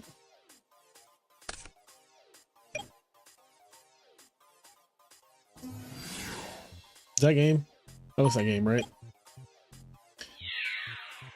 That's 4,000. That's definitely. Oh well, that's right. This deck does play Battle Fader. All right, Caius. Nope, just Orb. Yo, what if he just summons Raiko? Like, I wouldn't put it past Cairo.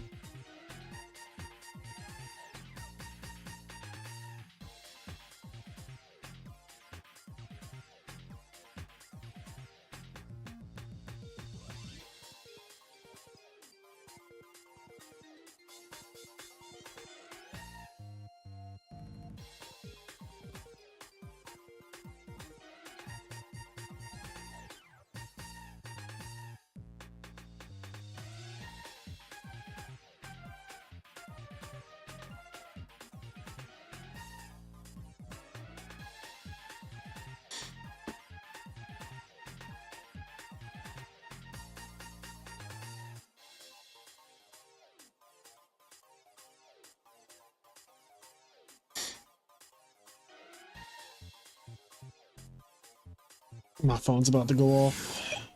Yo, he did it. He did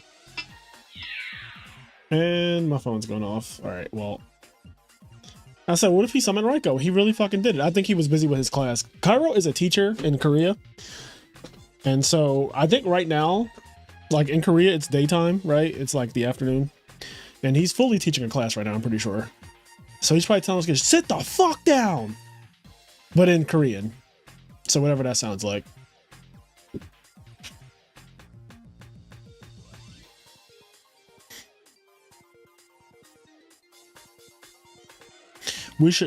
We about to get a Japanese. Yeah, you are about to get a Japanese lesson, Labo Sim.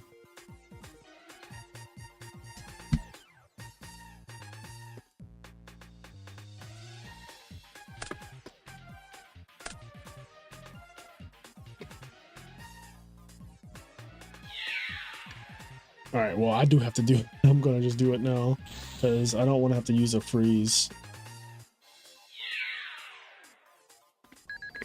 Let me put my headset in, or like my AirPod. Giving a class and playing finals is unhinged. The life of a duelist.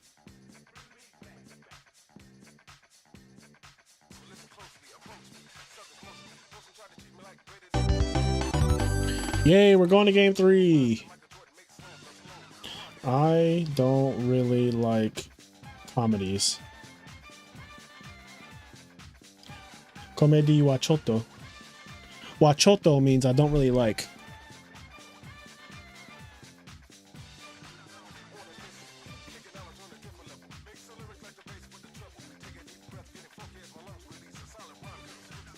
You know what's funny about Japanese? A lot of the words really. I used to make fun of Japanese, like everyone else, where you say you say an English word, but you just Japaneseify it, basically, like you animeify it. You say like basketball, but that's actually how you fucking say basketball in Japanese, which is so funny to me. Like comedy is literally komedi. Like that's just comedy. Like it's literally just comedy, but you just say it in the Japanese way. Like it's so funny. A lot of words are like that too.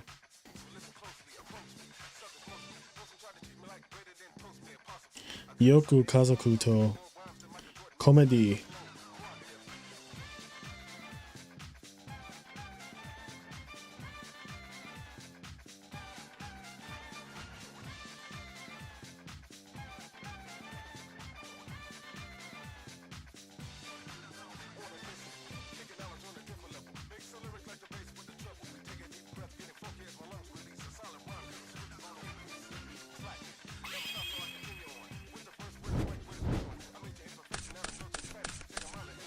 All right, this is it. This is the last game. Y'all enjoy.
This is such a weird sentence.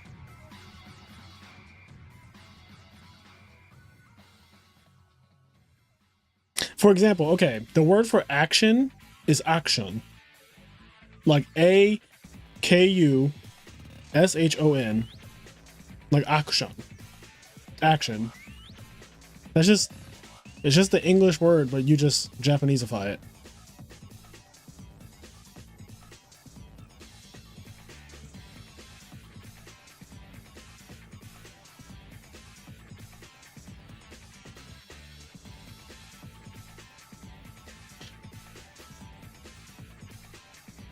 What's going on here? I guess car. Okay, I'm going back to this. I don't really like action movies.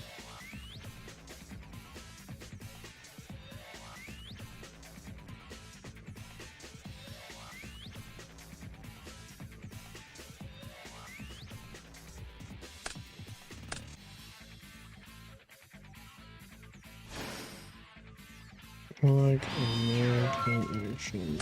What's this?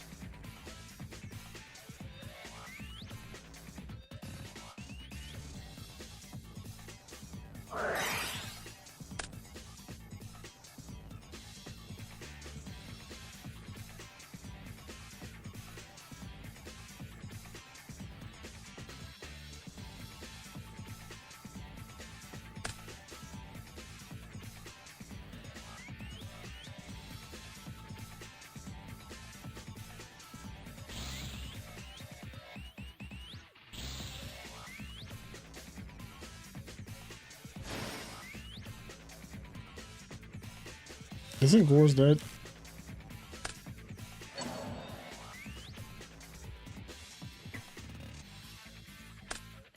To Christia Purity Call.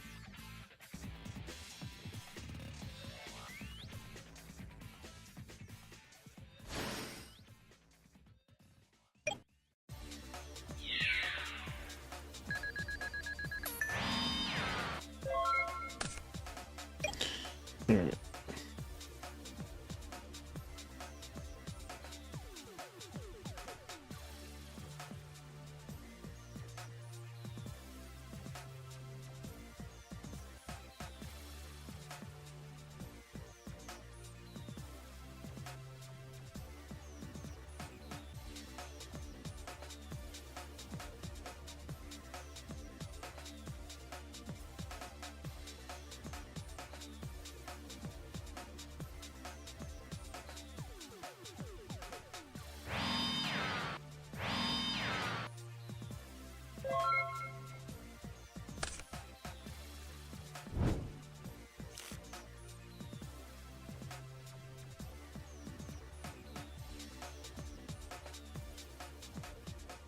What got revealed just now for Deck Devi?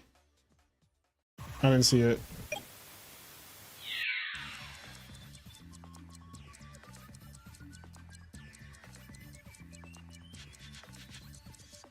Value would be really good right here. And Rise, okay.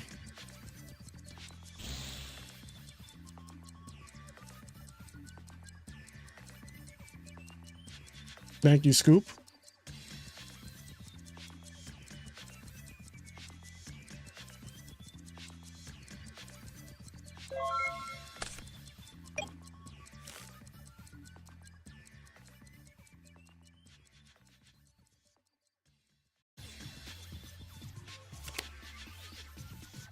Ooh.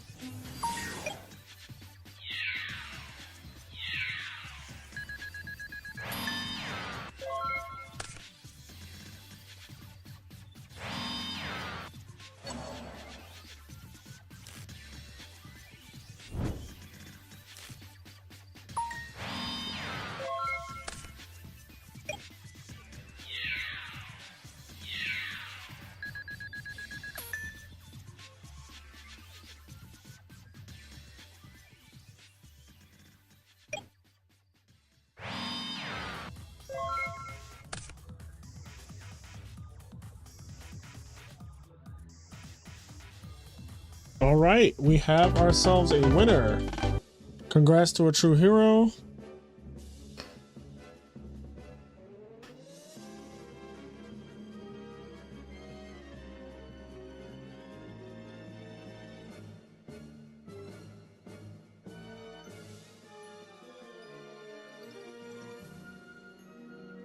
All right, I'm done my lesson.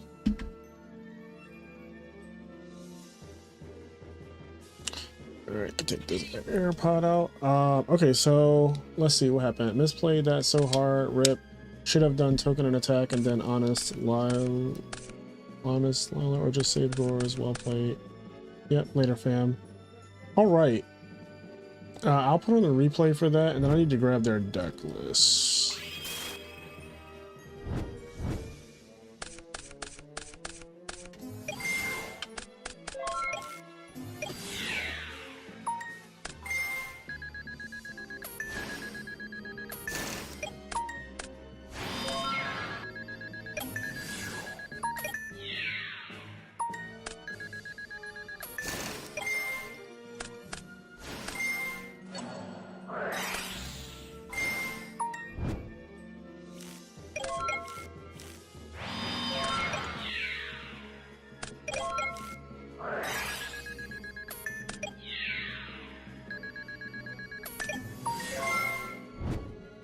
What? Okay, anyway.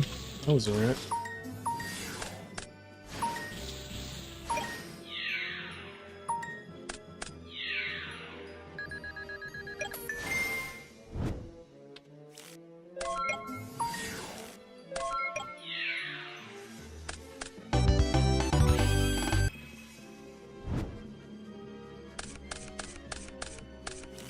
Alright. Well, that's happening.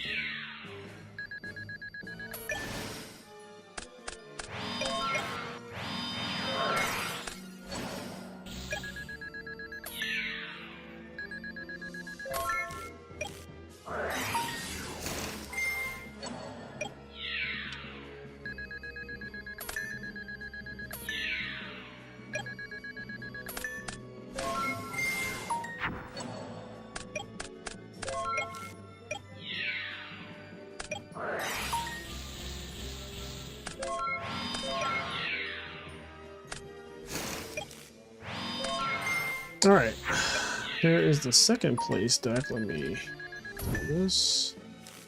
That was my Slay the Spire one from earlier. I'll show it after this replay is concluded. Dun dun dun dun dun dun dun dun.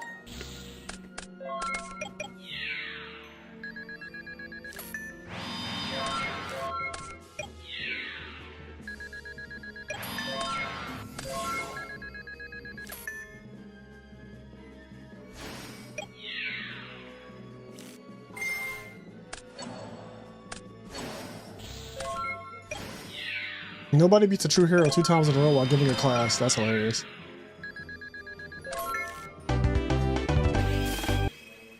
They played a lot of Yu-Gi-Oh! You got a friend in me. Alright, the Sixers have officially been eliminated from the playoffs.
right, so now that that's done, I'm going to show the... So this is Pudding's deck that got second. So that's his deck. Now also might as well get this ready for pasting in the channel. Winning deck list, because I'm definitely not going to feel like snipping it twice. So that's second place. Oh wait, am I in the way? Oh no, you guys can see it. Okay, good. You guys can see it. And then here is a ATrueHero's deck.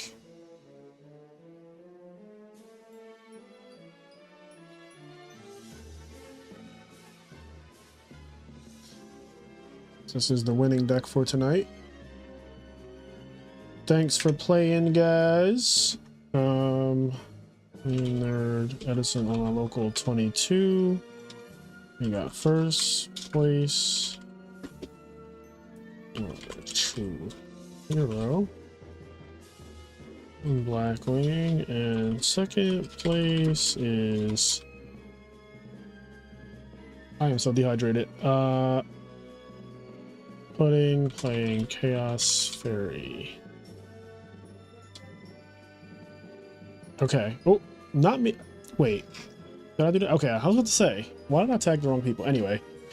So, alright. The winning deck lists are posted in the Discord.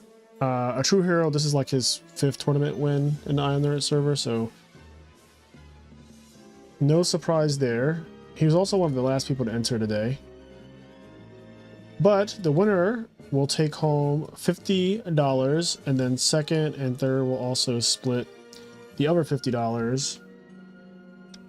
Not literally 25-25. Second gets more than third, obviously, but I have to put it into my little... I have like a little spreadsheet that calculates the earnings or whatever, the prize payouts. But anyways, I'm tired. I'm thirsty. I'm going to get a snack. I'm probably going to make a Pop-Tart. And I'm going to get a bottle of water. And I am going to have a good night, and you guys should do the same. And I may see you all tomorrow for another online local. I'm not sure yet. My hat is crooked. But yeah, have a good night. I'll catch you all later. Peace.